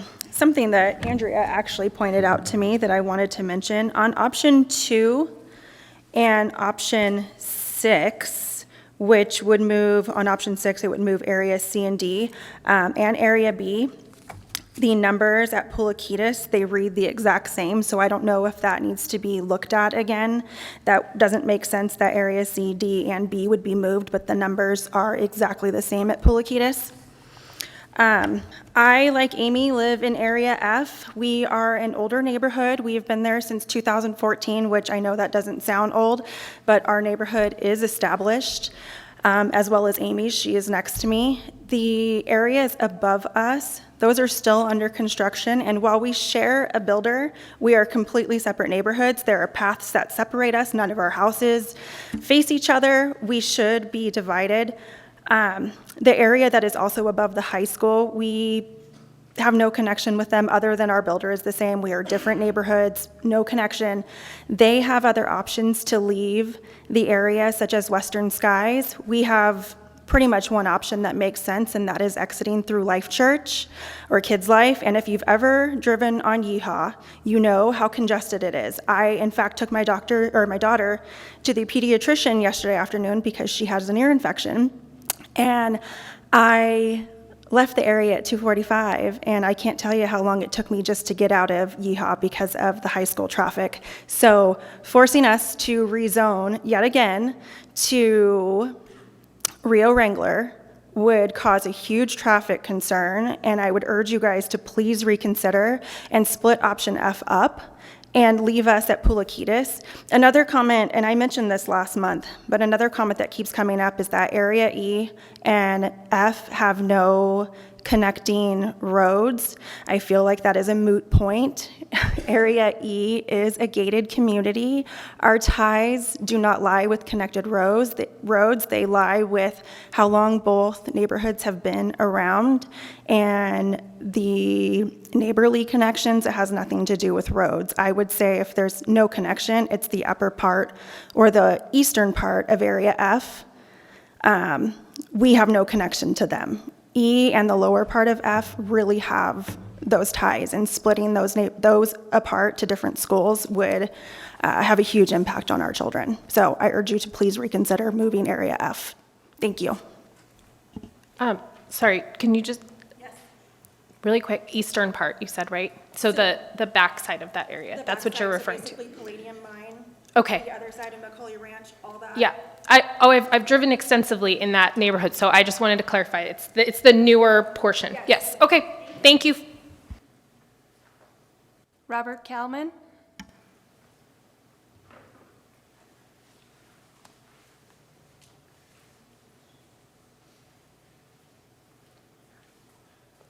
Good evening, everyone. If this is on the record, I would like to say happy birthday to you, since I'm friends with Will. So happy birthday. When I was looking at option 2, I personally have an elementary school student that will be going to the new school because it's right behind our house. So the zoning doesn't matter too much to me. What I am interested in is a little bit of clarification. So if option 2 is what the staff is recommending, are you the staff? Or is Mr. Angadi and the actual teachers the staff? Who is the staff, out of curiosity? We're not really supposed to answer, but I will quickly answer, Okay. just because it takes up your time. Okay. It is the district staff Okay. who does all the mapping and works with the city and all the planning agencies. But all of the principals are part of the discussion through this process. Okay. Yes. The other thing I wanted to kind of ask is all these projections are obviously going 2 school years out. A lot of the concern that myself and other new parents to the school district have had has been, are we rezoning for next year? Is it a next year thing? With my son being the fact that we actually thought we were going to be zoned for Brown until we got moved to Pulikitas last year, the concern would be, and I think it's been addressed in one of the statements that the gentleman made, that the concern is moving next year because of all the overcrowding at Pulikitas, say to Brown, and then the following year to the new school. So if we are not rezoning in any way, shape, or form for next year, I think that would alleviate a lot of the concern that I've been hearing just from a lot of the parents. So if that's truly what's happening, and again, that's another question. There will be no rezoning next school year for these elementary students. Okay. So the main thing then is just in 2 school years, and I think the gentleman brought up that theoretically you can't get rezoned more than once. So that's all I wanted to say. Thank you. Thank you.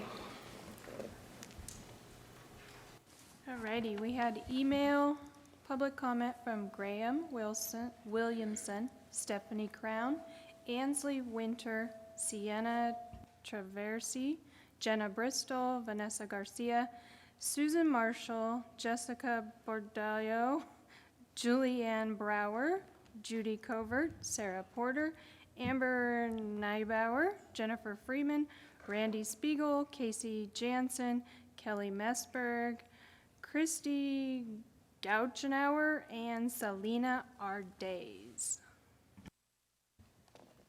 Okay, I'd like to call for just one last call. Is there anybody else in the audience that did not fill out a card and would like to share their thoughts?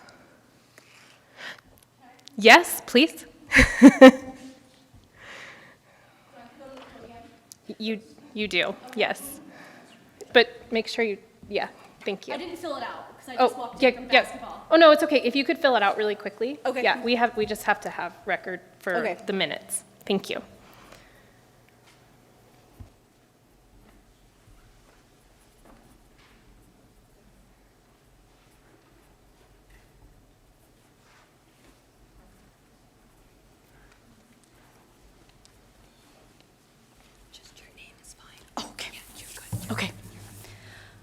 Okay, so I'm in the Lens district or area, but my question is, and I know you're talking about current zoning, but this is also going for the future.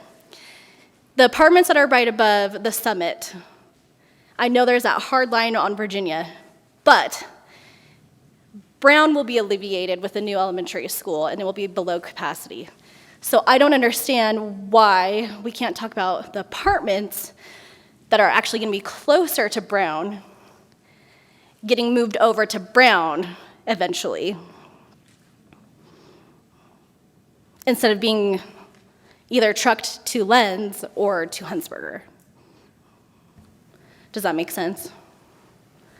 So there's the apartments right above Summit, the Nova.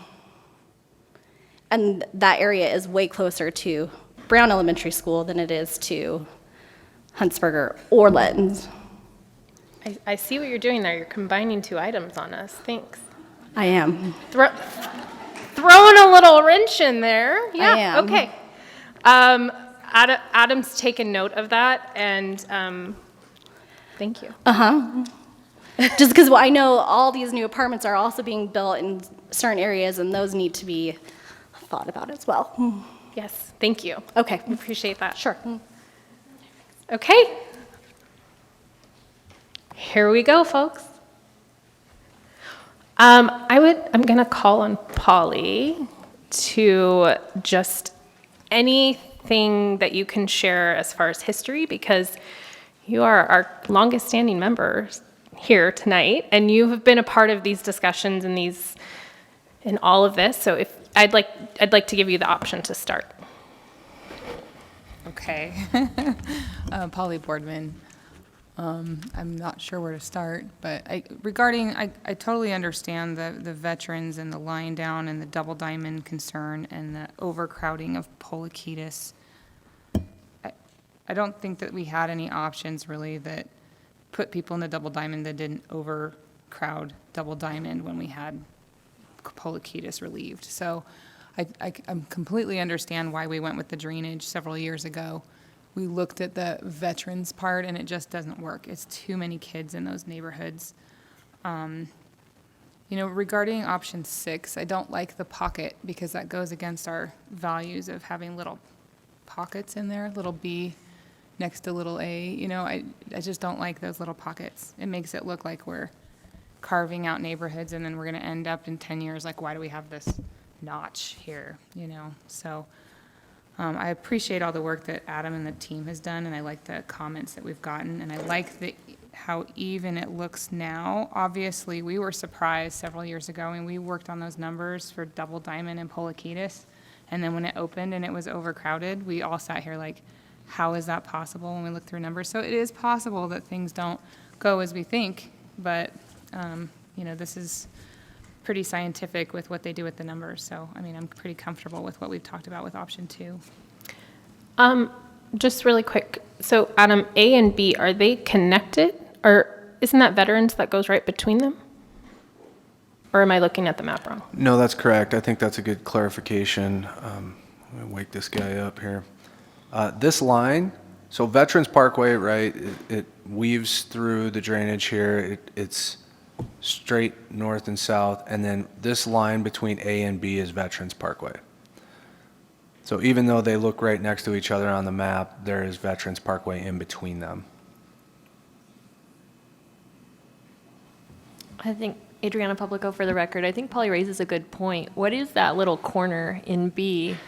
Is that a distinct one neighborhood to another, not connected kind of thing? This corner? That little notch, yeah. It's a subdivision boundary. There's not a roadway connection.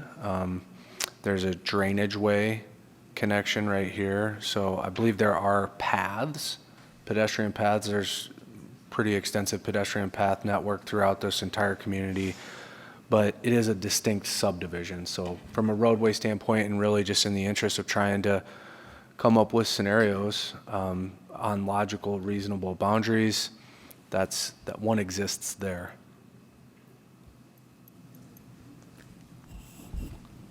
I just wanted to state an opinion, Christy Essa, for the record, that I actually do like option 6. And the reason I like option 6 is because it actually takes B and adds a little bit more students to Galena, adds a little more students to Hertz Middle School. I know we had some comment last time about those neighborhoods being very unified, very community-oriented, and it kind of, I guess, homogenized. I don't think that there's a real, I mean, having the Veterans Parkway there kind of segregates it off, but I just like the option of giving a little more populace to the Galena, as you had stated earlier, being the most underutilized high school on the ones we're looking. Tyler Rogers, for the record, I would echo that. I think thinking through this, the Galena utilization is a flag for me. I think the public comment as well about future growth around Polakitas is concerning to me. So I guess I'm setting the Galena point aside. Adam, are you aware of like the potential for growth above area E here? Like, is that land that can be developed? Are there any plans to develop up there?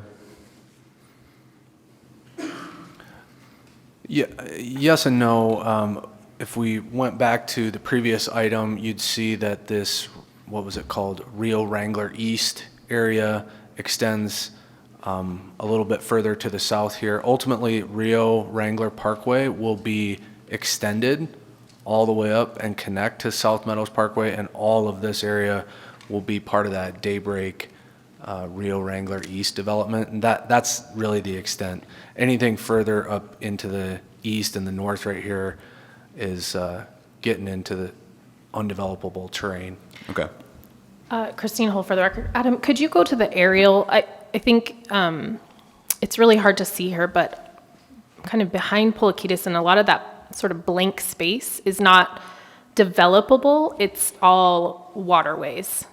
So I don't know if, well, I guess the aerial doesn't actually help on that. Just kidding. Sorry. I don't know if Google, if there's like a Google Earth that we can go, maybe while Adam's doing that, somebody else can share their thoughts. Kristen DeHaan, for the record.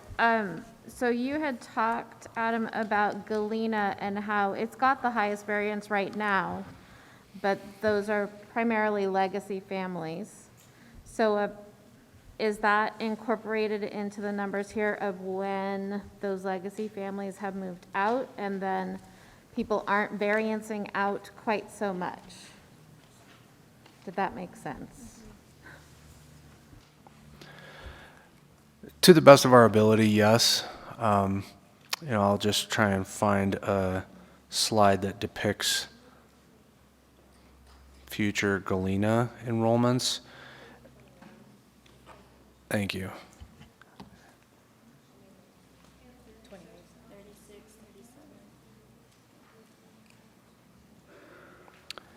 So I think it's maybe most helpful to note that these numbers, the enrollment numbers between the two schools, grow closer together as the years go forward. At least, I mean, these are existing conditions, so why don't we look at option 6? All right, we all understand the impacts of option 6, where while Galena's enrollment numbers trend rather flat over this 10-year period, DeMonte Ranch, thank you. There we go. So again, rather flat, DeMonte actually declining a little bit. So I think that's somewhat reflective of the reduction in those legacy variances and more of those students who ultimately grew up through HERS and matriculate to Galena, rather than the folks now who maybe went to DePoli and were rezoned to Galena but are choosing to go to DeMonte with the kids they grew up with.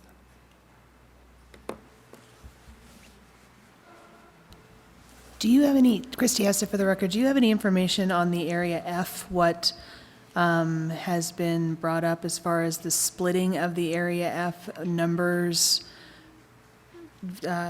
variables as to what was brought up on public discussion?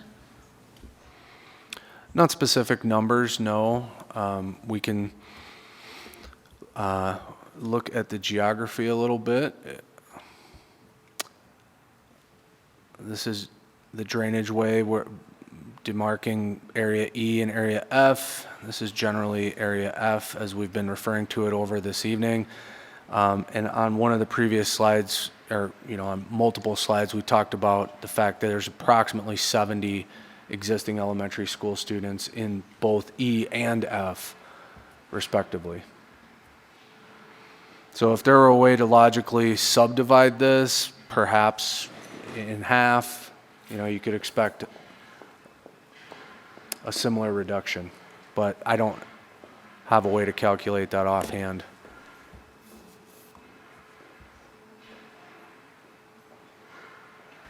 Adam, sorry, this is Christine Hull for the record. Do we know the projected timeline for that particular development to be completed? Because I know they're still building in the area F. I don't have specifics, but I can say that the numbers associated with that development are included in these projections. They are, okay. So whether they'll be Great. completed in 5 years or 7 years, that timeline Okay. and the associated enrollment impacts are included in these numbers. Okay, great, thank you. This is Brooke Snyder for the record. My question is, it's related to one of the public comments we received about the enrollment numbers. I'm assuming the enrollment numbers for 10/1/2021 are actual enrollment, correct? I'm sorry, can you restate that question? So the enrollment numbers for example, on here, October 1st, 2021, those are actual enrollment? Correct. And then Yep. for the projections, do those take into account, like they had brought up, attending private schools, charter schools, things like that? Do we take any of that into account, or it's strictly based on the amount of houses and the amount of kids who might go to those schools? No, we do take into account, to the best of our ability, trends of the enrollment versus population and extrapolate that, including the future growth development as well. Thank you.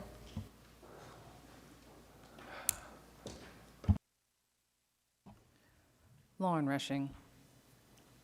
When the original zoning boundaries were built to take into account the new elementary school, all of this discussion, or most of this discussion was had, yes? The number of students, anticipatory numbers, projections, et cetera, et cetera.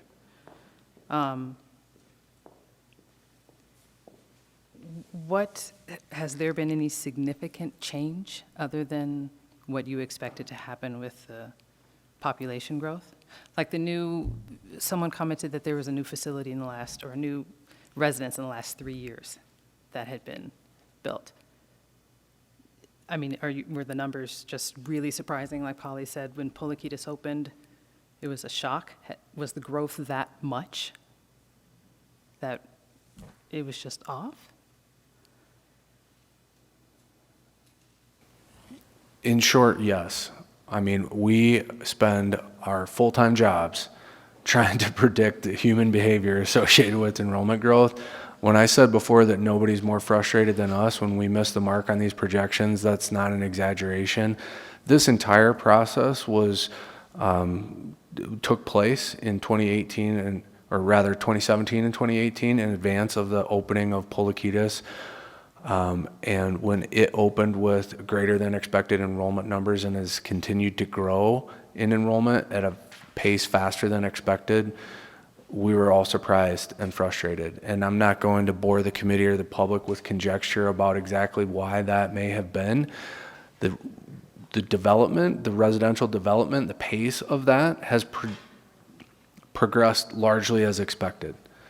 But the total number of students that have chosen, or families that have chosen to raise their students in that enrollment zone has exceeded our projections. And the student generation rates in this area have been updated to reflect that additional years, multiple years worth of that empirical data. But yeah, it's been head scratcher for a while. And that's part of this process, right? We're fortunate enough to have a substantial revenue stream and a facility master plan that envisioned this property and acquired this property several years ago in anticipation of needing this new school. Just as we talked earlier about master planning for another elementary school associated with this Daybreak development, we do our best to try and draw fair, logical enrollment boundaries that will balance the utilization and be respectful and considerate of these family communities and these connections. And then, of course, plan for the future, both financially, and kind of socioeconomically. But to say anything other than it just absolutely exceeded our projections would kind of be saying too much. So you did the work, you ran the numbers, you've run hundreds of simulations, and we continue to try to strive for the best possible answer. We're still striving. That sounds like a plan to me. Thank you. Darren Fleck for the record. A couple questions. Are there any, maybe even Mrs. Ford can answer this. Are there any special programs that are impacting any of these numbers? Because I don't believe these numbers, do they take into account special programs? They do. These numbers are reflective of all enrollment numbers, including special programs at all these schools. And those are variables at a site-by-site level, but this is total enrollment, including special programs in each of the schools. Okay. Second, I personally think option 6, I know it has the most change, but you're also dealing with an area that has a ton of change. And a couple components that I appreciate is, number one, it gives you balance across the board, apparently, which seems to allow for a little more wiggle room, whether it's growth on the south side or the Talus Valley development, which does have, kind of a breaker valve there with a possibility of a new elementary school, even if both Polakitas, Double Diamond, and Donner Springs are all going to get students. If that's happening and we already have an agreement with a developer, that seems like a decent sized plan to be able to spread those kids out a little bit before they join and then have an ability to get a school built before it gets crazy. I personally have concerns too, like others have mentioned, about Galena. I understand and appreciate where you guys are coming from with that information. It just seems the numbers across the board stay flat for Galena. And I would think, I would think that moving some of these students around right now, or a pocket that has a historical trend of going to Galena, would not be the worst thing in the world, although I can appreciate the time and headache that would provide for the staff in making option 6 happen. But it seems to be the most rational approach to keeping things even across the board, instead of crowding, which it seems to be crowding the north end, when we know the north end has the most development coming in the shorthand, at least. So Darren, Section B right now currently goes to DePoli and Damani Ranch High School. So those students would have to be rezoned to a new middle school and a new high school in the future. Okay. And I believe there was some public comment supporting that, is what I got from the public comment, and if I'm wrong, if anyone can correct me, please do. That was my impression coming from those neighborhoods, was, especially from the public comment in our last meeting, that they were okay with that. And that's why I didn't see it as that big a deal, even though it is a big deal on your guys' part, and I appreciate that.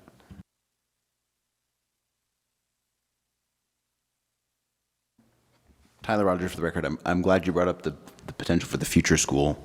Adam, you sort of corrected yourself that that is a higher, like there's a clearer optionality for the district because you actually have it in writing.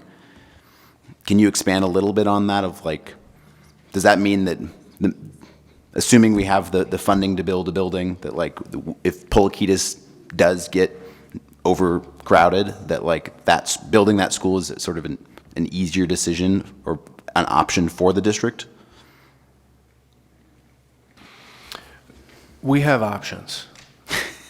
We have a revenue stream, we have a healthy zoning advisory committee, we have a well-thought-out master plan in partnership with the developer.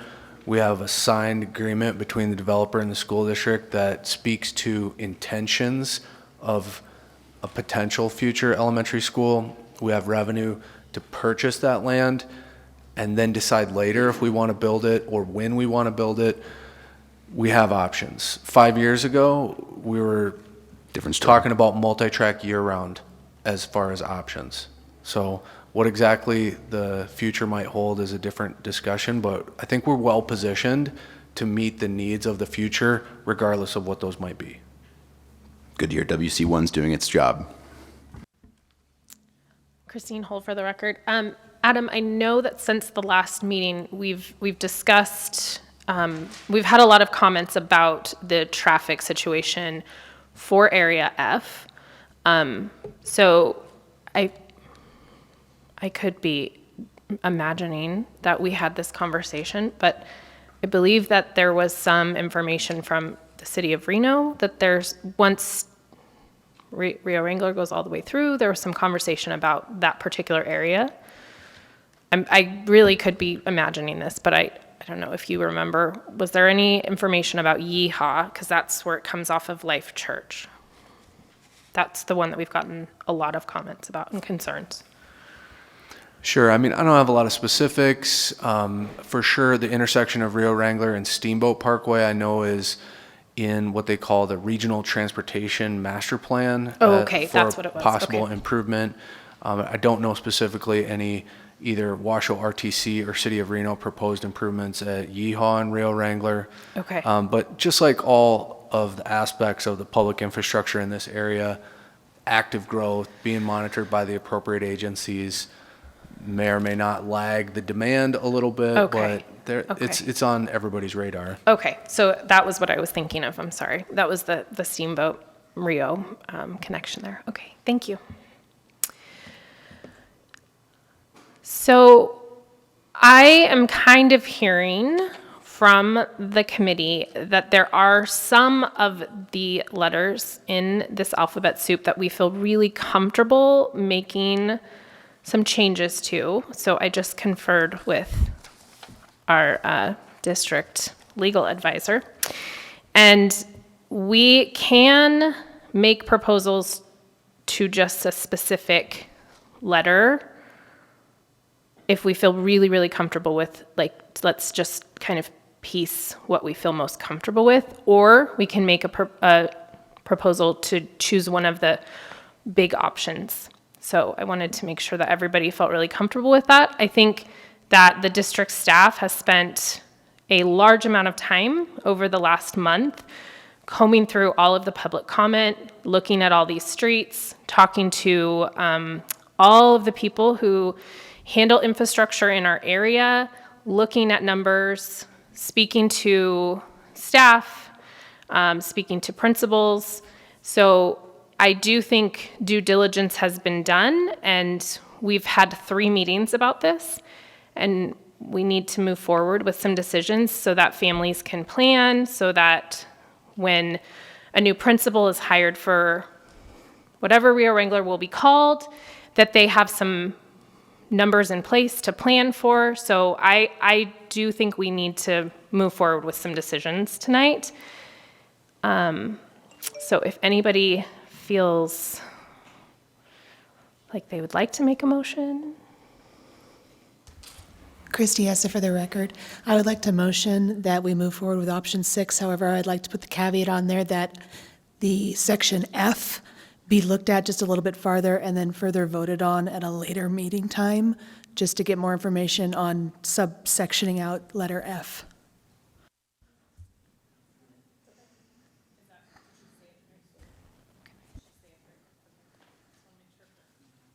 Okay, do we have a second on that?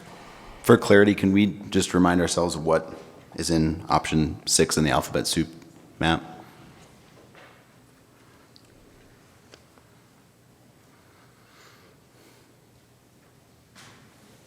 All right, so here's your area map, all right? These are the numbers associated with option 2, in which all of area F is zoned into Rio Elementary, and no changes to the middle or high school zones are made. This is option 6, where areas C and D are rezoned from Polokitis into Rio Wrangler. Area B remains in Brown, but is rezoned at the middle school and high school levels to HERS Galena. And area F remains in, or is rezoned from Polokitis to Rio Wrangler in its entirety. Polly Boardman, can I make a comment before we move on anything? Section F kind of defeats the purpose of going with option 6, right? Option 6 removes more kids out of Polokitis, and that was kind of our purpose. I thought to get a little bit less there, even it out with Double Diamond, and then leave room for growth. So if we're talking about F again, we're talking then about still leaving more kids towards Polokitis, so then that kind of defeats the purpose of putting B into Brown, right?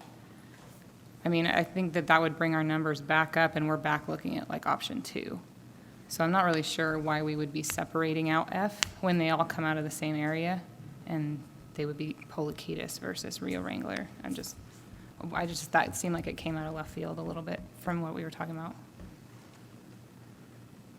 Okay, so let's hold that in abeyance and see if we have a second on our motion, because we have a motion on the floor, so we shouldn't be discussing the motion until it's seconded.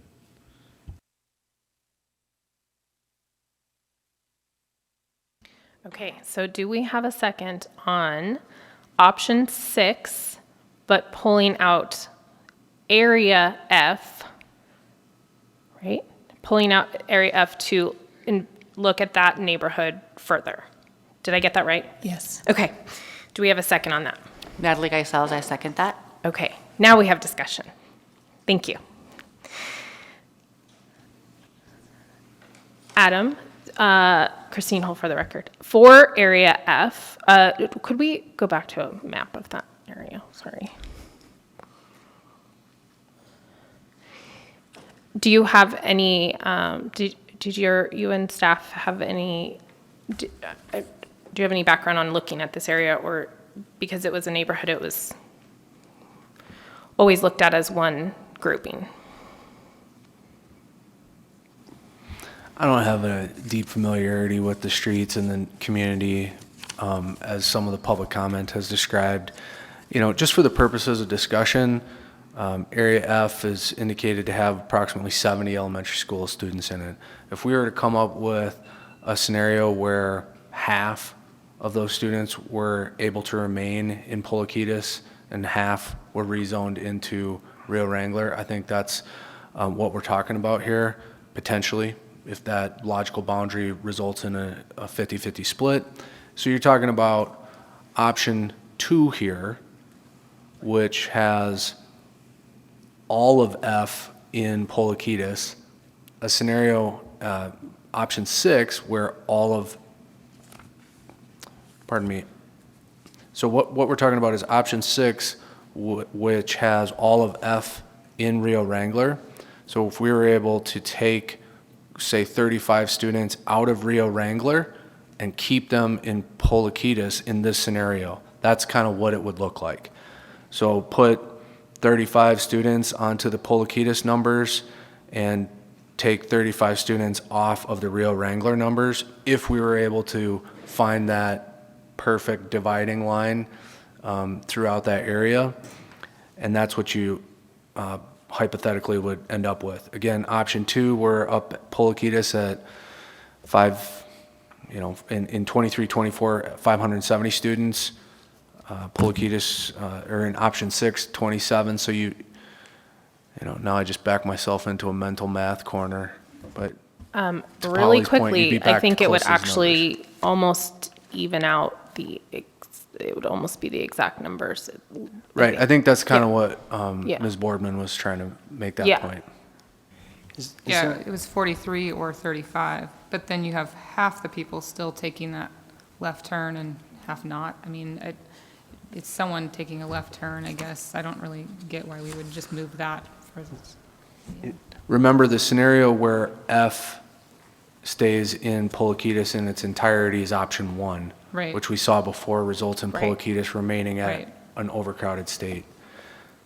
And there are no other exits for that entire development except for exiting out off Yeehaw. Is Can we that go to correct? slide 30? Do you have that?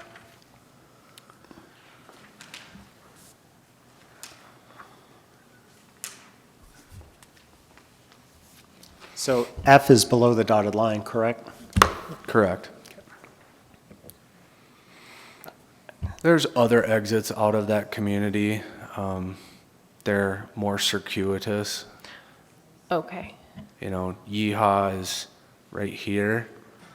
So, you know, I assume most folks are coming down this street to Yeehaw. They could make their way out above Demonte Ranch High School. I'm just trying to help everyone orient themselves to Yeah, the no, that's roadway helpful. network. Thank you.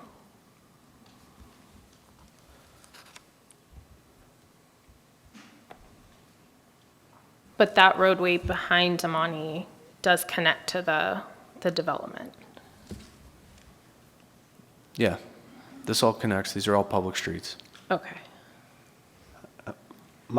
My general feeling with trying to divide F is if we get into cutting it down even further and what side of the street and who's turning left or right, although I appreciate it because, you know, getting out of any event at Demonte Ranch High School is a disaster, which is probably more the Transportation Committee's issue or City of Reno planning than anything else. And I appreciate everything parents have brought up in going over that issue. I just think we'll get down to single stop sign type things, and I really would think that leaving room up north is the best option for the district and leaving us wiggle room in case we have surprises, in case something goes faster than we anticipate, then because if we leave the north socked in, then there is absolutely no growth, and we're throwing up mobiles, we're spending extra cash quickly instead of taking a long-range approach. I agree with Darren that it's really easy to get lost in the weeds on a lot of this. It's so complex. And I'm afraid that if we do that and we continue this motion month after families have already been on notice for 3 months, and we know that after we make a recommendation, it goes to the school board, who may or may not accept it and may bring it back to us, leaving families in this limbo and potentially having less than a year to prepare, which is always the goal, to give them a full school year for any disruption. I hope that we can make some sort of recommendation tonight. What I do like about 6 is that it does give Galena some students, which we think would be good. I don't think splitting up F is going to get us anywhere, honestly. I know some people here would like that, but I think it's just going to delay a decision and move the problem instead of solving it, perhaps. Those are my concerns about the option on the table right now. Tyler Rogers for the record. That resonates with me. I feel like cutting up by stop sign, as Darren said, is concerning. I'm curious if anyone, I know that you live in the South, but I'm curious about sections C and D, because I feel like they've been sort of introduced on the map from the last schedule, but I don't know if the community had a sense that they could actually be rezoned tonight. So I'm curious, does anyone on the committee, besides Christine, live down here that would have awareness of like how well communicated it would be to those neighborhoods that this could potentially happen, or is it valuable to give them a chance to weigh in? Connected and messages went out to all families that would be affected for all the meetings. So for the past 3 months, that area has been communicated with on everything. Is it accurate to say that those residences have only existed for less than 4 years? So they didn't go to school even if they were on a map before Pulikitis existed? Okay, but the kids who live there now go to Pulikitis, and none of their families are here that we know of. Okay. Thank you, that's helpful. Okay, so we have a motion on the table, so we need to vote because it's been seconded. So all those in favor of option 6, removing F to further investigate that neighborhood, say aye. All those opposed? Nay. Nay. Nay. Okay. Okay, so then we need a new motion. Darren Fleck, I'd like to make a motion that we adopt option 6. Do we have a second? Kristen DeHaan, for the record, I second. Do we have any discussion? Oh, I think we have to require that the people in option, or in area B, are also rezoned from DePoli to HERS and Demani to Galena. so we need to say it. I'm sorry, right? We have to say the whole thing out. I think so. Do you want me to redo the motion? Yeah, sorry. So read out the full thing? Yes. All right. Thank you. Is that on a page It's number? it's page 39 plus the very bottom of page 38. All right. I mean, -2, right?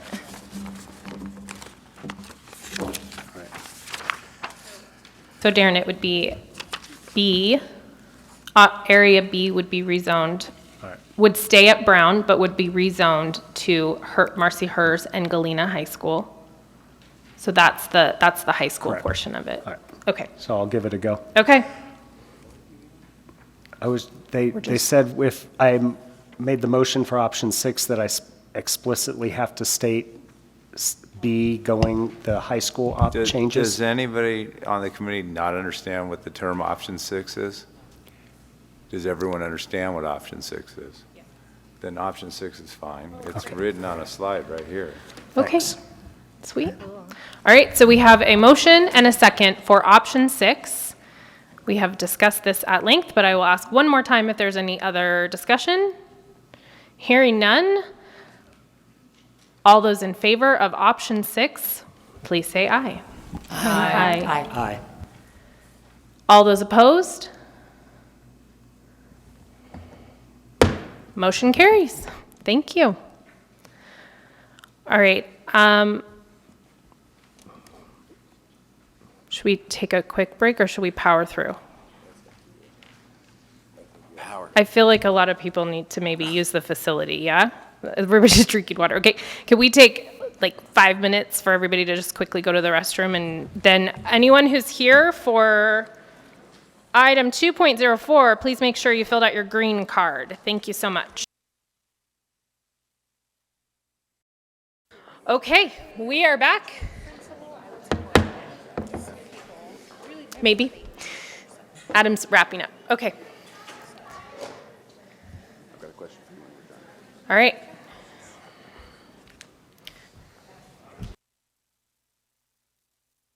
Talking to the press. Who? Okay. Okay, I will call this meeting of the Zoning Advisory Committee back to order at 8:01. One of our members had to leave, so make sure we're still at quorum. Okay, although we're not voting, so it's okay.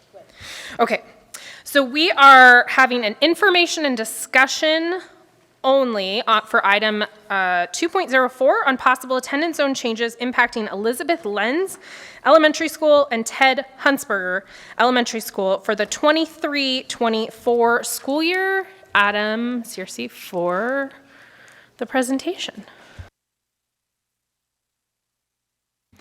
Thank you, Chair Holt. We're going to talk about Hunsberger and Lens. So we're moving west across the street. Nice work, you guys, hanging in there. This one's going to be a lot lighter. It's for information and discussion only.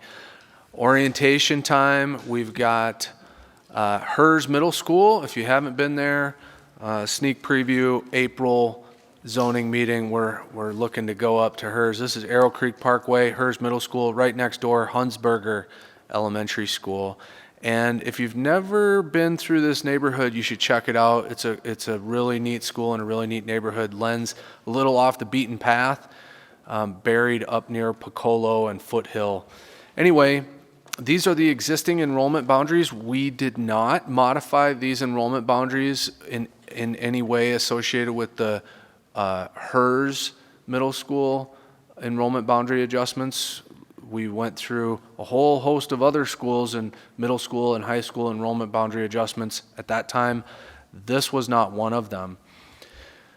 It turns out that the existing and forecasted enrollment numbers at these two schools are somewhat imbalanced, and that's not something that we had projected necessarily or predicted, but it's been brought to our attention recently, and somewhat because we're in the neighborhood, so to speak, and because the opportunity presents itself to improve on this for both schools, we thought we would bring it to the committee for discussion. Similar in some ways to what we did earlier in the school year between Verdi and GOM. This is not necessitated because of the construction of a new school. This is merely an existing imbalance that we felt warranted discussion for the committee. This is the first time we're introducing it publicly, so we're agendizing it for discussion only, so the community can better have an opportunity to let it sink in, provide their input, allow us to come back at a future meeting, possibly with other options, and be more well prepared to potentially take action. But you can see Lens is overcrowded. Hunsberger has a moderate amount of available capacity. These are adjacent schools that are both zoned for the same middle school. So it only really entails consideration of these two schools, at least at this point. So we've got a couple options for consideration. Yes, there are many subvariants of, maybe I shouldn't call it a variant, but there's more options, variations that we have looked at, and we'll probably bring back in a future meeting. But simplistically, we've got Arrow Creek Parkway here. Pardon me, this is the existing boundary, right, in blue. And what option A is looking at is this neighborhood outlined with the dash red line down Arrow Creek Parkway. These are apartments, so they're connected, but a completely separate sort of development. Some of these are relatively new single-family developments. This is Wedge Parkway. So this dash line cuts down Wedge and then cuts behind these apartments. So what this option A is basically being proposed to move these kids who currently are zoned to Lens. Obviously, we talked about Lens being overcrowded, and moving them to Hunsberger. So these are the resulting enrollment numbers on slide 44 associated with only option A, moving that area from Lens to Hunsberger, balancing out the numbers much better. Still a little bit over 90% in the outer years at Hunsberger. Okay, that's option A. Option B, again, just looking at the imbalance between the two enrollment zones and trying to carve out logical areas of those enrollment zones and move some of those students from Lens to Hunsberger. This option B came to light, also a fairly well-defined existing neighborhood, much closer to Hunsberger than this other area A was, but smaller as well in total students and enrollment numbers. So option B here, moving only that area from Lens to Hunsberger, results in less enrollment relief to Lens, still leaving them over 90%, but still a nice improvement of approximately 35 total elementary school students impacted by option B. Then, of course, we've got the combo option, A and B, moving from Lens to Hunsberger, and that's a bit much. You can see in slide 48 that almost moves the situation or the overcrowding from Lens to Hunsberger. But it's under 100% according to our projections, so we felt that it merited consideration and presentation. That's pretty much the gist. Like I said, there are other options that we have explored over the last month, but we had this basic scenario put together and wanted to just introduce it simplistically to the committee. If there's an opportunity to receive feedback from the committee or the public, that's really what this first meeting is always intended to do. Ask questions, offer staff some feedback on what options we might explore and bring back should we take action in the April meeting. That's the end of the content on this one. Open it up for that discussion. Thanks. All right. Any discussion? Adriana Publico for the record. Is there any residential construction in the pipeline for this area? Or are these zones fully built out? There's a bit more residential construction in and around the Area A. The Area B is much, much older and is essentially fully built out. It's not a lot, but there is some development ongoing in and just outside of this Area A. Anywhere else in the Hunsberger or Lens zones where there's building happening? Like, is there either school where we should leave more room? Is, I guess, what I'm trying to get at. Not to a significant degree, and to the best of our ability, that is incorporated into these projections already. So for example, Hunsberger, there's certainly lots. Hunsberger, if you zoom out, has a much larger enrollment zone on the other side of Mount Rose Highway and up into Arrow Creek subdivision. There will continue to be custom homes and individual smaller subdivisions built in that area. Those are intended to be incorporated in the projections, and relative to what the type of growth and development that we've been talking about with Daybreak and Taos Valley and Damani Ranch Double Diamond, relatively insignificant quantities of students and growth.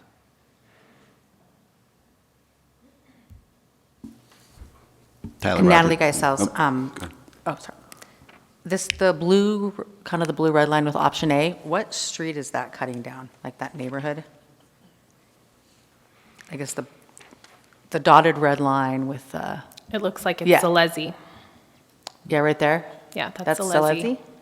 Zalezi? It's not Zalezi. Zalezi's up here, kind of east-west, but. Oh, sorry. I thought that's what you were talking about, was the upper one for B. Oh, no, yeah, the one right there. Are you talking about this one Yes, that down one, here? yes. I don't know that that is a street. This is the existing boundary line between those schools, and so really what this map is trying to depict is rather than this line even being here, we would basically move this line up to this red line. You know, that this whole area would be a part of Hunsberger's zone. So this line, in effect, would go away. Okay. With option A. Okay, thank you. It's odd. These are sort of Washoe County ranches, dirt roads across easements and whatnot. Well, so I live in that neighborhood, I think, if that's what it is, but half the neighborhood goes to Lens and the other side of the street all goes to Hunsberger. So it's just Yeah. interesting that like we all live in the same neighborhood, but it's completely split. Yeah, it's not great. It's something, if for no other reason, we should probably clean that up. And people have said before, oh, I thought I was buying in Hunsberger. Oh, and I found out I was across the street, just directly across the street from somebody else buying in the, Lens neighborhood, so. That's the area in option A. That's split right there. Yeah, option A would result in everybody in this area, and literally the way this is drawn, everybody inside this red boundary down here would be zoned for Hunsberger. So the boundary line would basically be over here, which is Arrow Creek Parkway, Wedge Parkway, and then this distinct division between developments. I think this is, the South Valley's Park, and this is all large, new multifamily developments. And then, of course, this is Virginia Street and Mount Rose Highway. Following up on that, so Tyler Rogers for the record. I think option A is compelling on the surface. I have a pretty adverse reaction to anything that looks very gerrymandered. So I would love to use this opportunity to clean up that blue line of stuff that seems not, I don't know, who knows the history on that? But if we're changing lines, I would love when we come back next time to see what a cleanup of that line would look like as well. That looks like individual homes and parts of a cul-de-sac, so it would be great to clean that up as well. No, I appreciate that. We totally recognize that as well, and intentionally didn't get into that level of detail. We're just sort of singling out these large pockets as potential options to move some of that enrollment where there's more space. Darren Fleck for the record. Is there any planned or district-owned land for a new elementary school on the southwest side, south of Hunsberger? At all, between that and, I guess, yeah, or what's the valley down, Pleasant Valley, thank you. That's right. Someone said it, thank you. In short, no. In our long-range facility master plan, all of our projections do not indicate a need for a new elementary school. Hunsberger, Lenz, Pleasant Valley, Brown, all feed into Marcy Hers and are projected to be able to absorb any and all enrollment growth in that area for at least the next 20 years.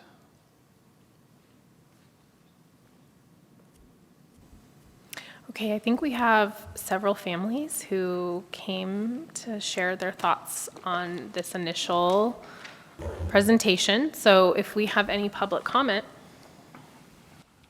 Pablo Nava Duran. Good evening. So I'll just move on for that. So I graduated, I'm a Galena High School alumni. I did graduate Galena High School 6 years ago. So I do know this area, but I don't live in this area, but I do know this area. So over here, option A to rezone from Linz to Hunsberger, about 100 kid, and then option B is from Linz to Hunsberger, about 35 kids. So I do see the Hunsberger Linz. I do see option B, movie rezoning of from Linz to Hunsberger. That makes more sense. So student can walk to school to Hunsberger and then to Marcy-Hers. And then over here, I know this one, option A, option A zone. They're currently on bus to Linz, and then they're rezoned to Hunsberger. That also take a bus to Hunsberger as well. So I think so. I'm not sure option B, the zone for students who are current on bus to Linz. I'm not sure if everybody lived in that area does provide a bus. Let me know. So I think the option B is more option for the reducing bus service to have a walk to Hunsberger. And it makes more sense that this neighborhood over here, the blue line, the baseball bats over here, are being spread the neighborhood, but I think this one makes more sense, more unified. I think that we consider option B, but if not leave credit for Linz, but leave it Linz at high 90%, I think we can come back more options. So I recommend option B. Thank you, Pablo. All right. Pam Pollard.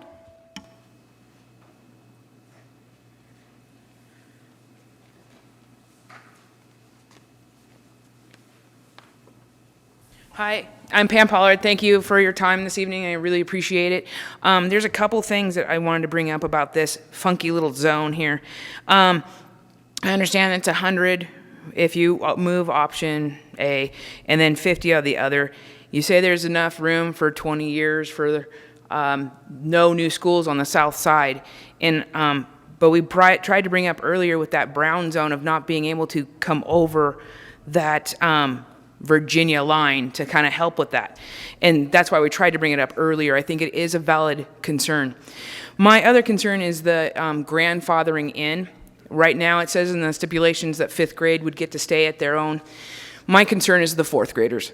And that seems crazy and totally self-sufficient, but my son has never known a normal year of school.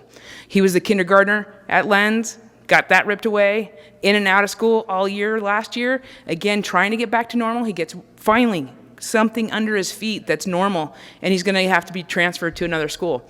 Hunsberger is a great school, but being a former middle school teacher, you want a solid friend group as you walk in the door of middle school. And you're taking that away at these critical 4th and 5th grade years.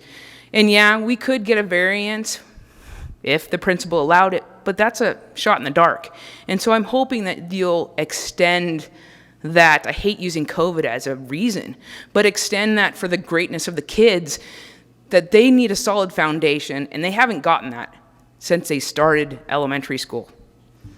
So, you also said to clean up those lines. It's really hard to clean up those lines because that is our community. I mean, we're really close, and she goes to Hunsberger, we go to Lens, but that's how our community is. And I know it doesn't look good, but that's our community, and that's how we function, and we like it like this. No offense, but Lens is tucked back there for a reason.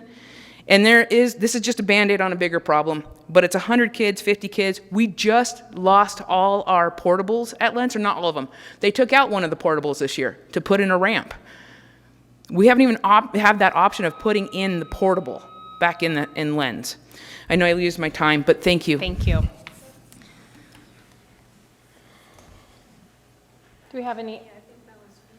Oh, whoops. Do we have any other? We do. Elise Robertson?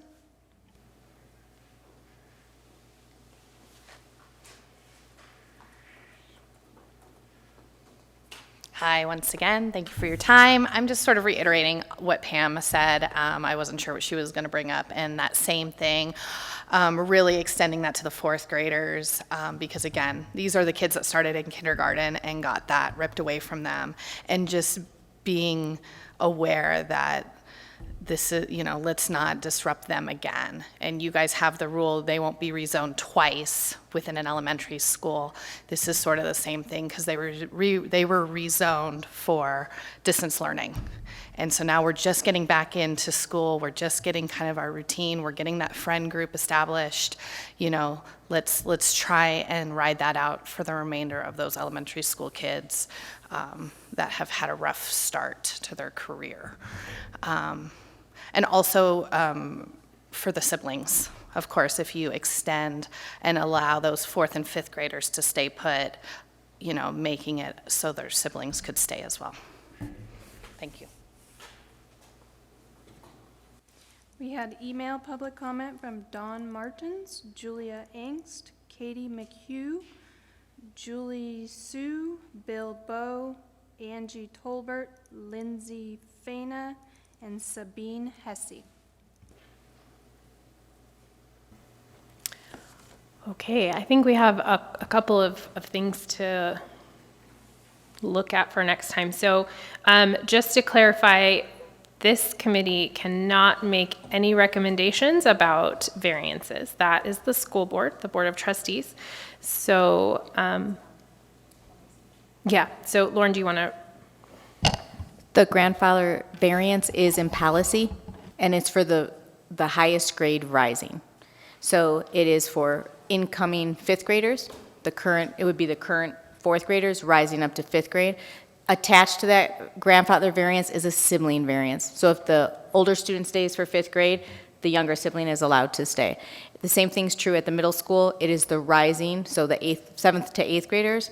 At the high school, it's slightly different. It's rising juniors and seniors at the high school level because you have a lot in play junior and senior year. So for those Kristen DeHaan for the record, for the siblings, it would just be 1 year that they would have the automatic variance. Correct. They only have it for the 1 year, and then the following year they're expected to go to their zone school. That is so that parents do not have to take their elementary age child to 2 different schools, right? Getting one to Lens and then getting one to Hunsberger's. It would just be both my children can stay at Lens for the year, and then the following year, the younger sibling would attend Hunsberger as rezoned.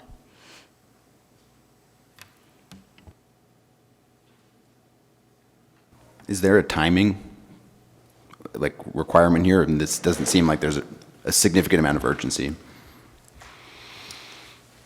No, the existing numbers are what they are.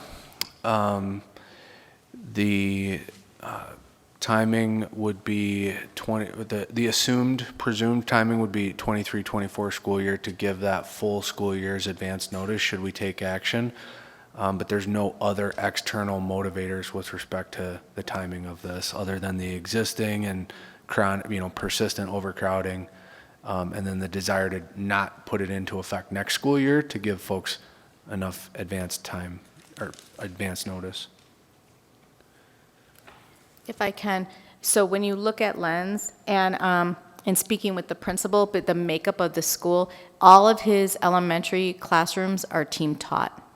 So there isn't a separation with first grade, there isn't a separation with second grade. He has 2 teachers in the classrooms for first grade and 2 teachers for second grade.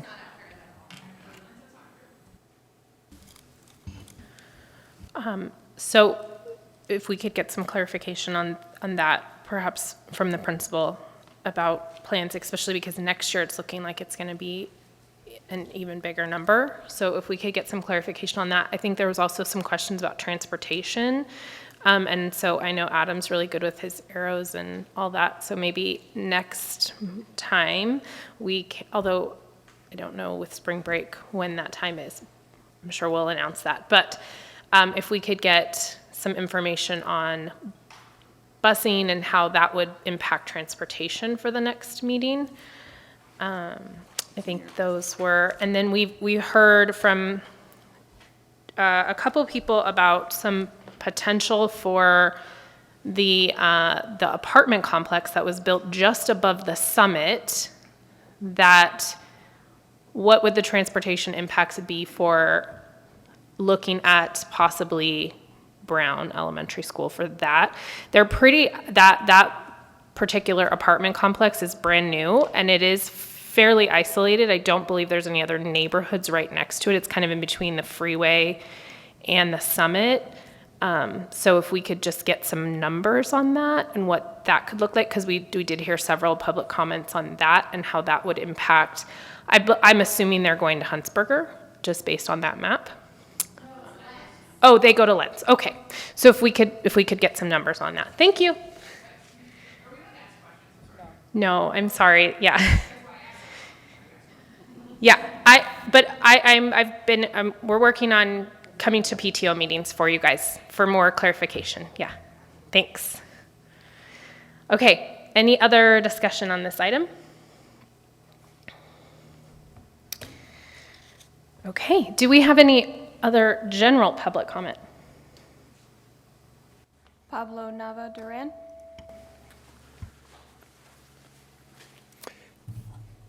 So you make a decision to rezone 6A, which is pretty not easy decision for you guys. It's just the school board trustee decide. If it rejected, we have to go back to it. What we've gone yet? So all kind of stuff. And I do know that. Thank you for taking time for the Hunsberger land. So I think this one apartment on the Summit Apartments over here, I'm not sure we could rezone Brown, Hunsberger, or stay at Lens, or even Pleasant Valley. That too far for them. So I think that would consider as more option. I think for next meeting, it should be on March 17. Give a reason for not March 17. Spring break.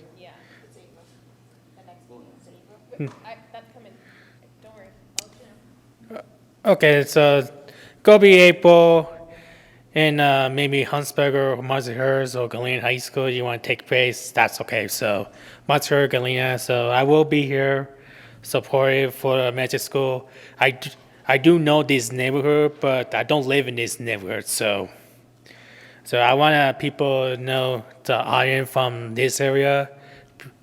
Please let me know how you thought. I will take it seriously.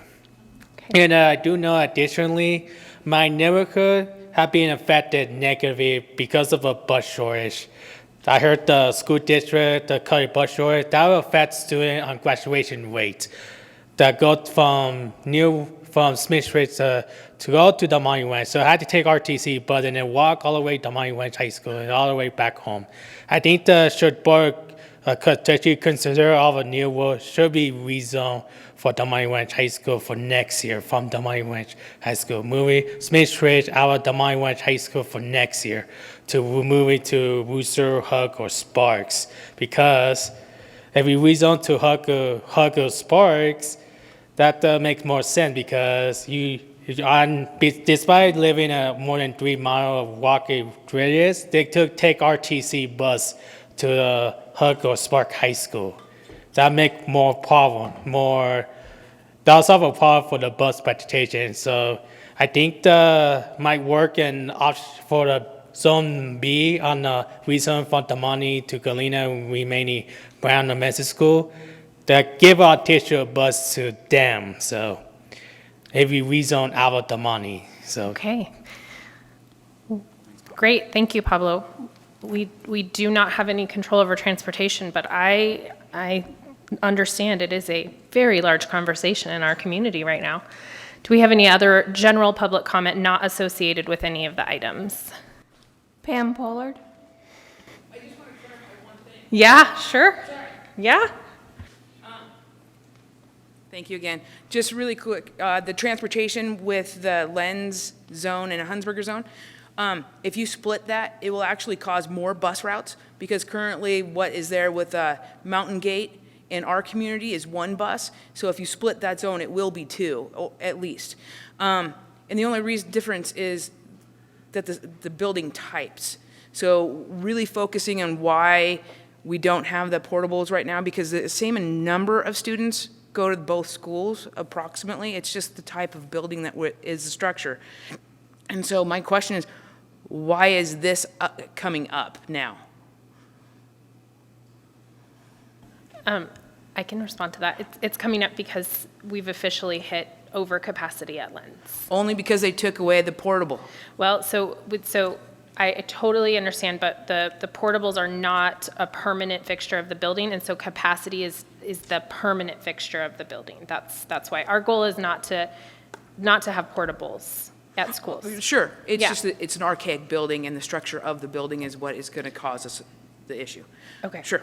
Thank you for that information. Okay, so next meeting is April 21st, 2022. I believe we're looking at Hers Middle School for that meeting, so we all get to see the new middle school. That's exciting. And with that, item 3.03 is adjourning the meeting. Thank you, everybody.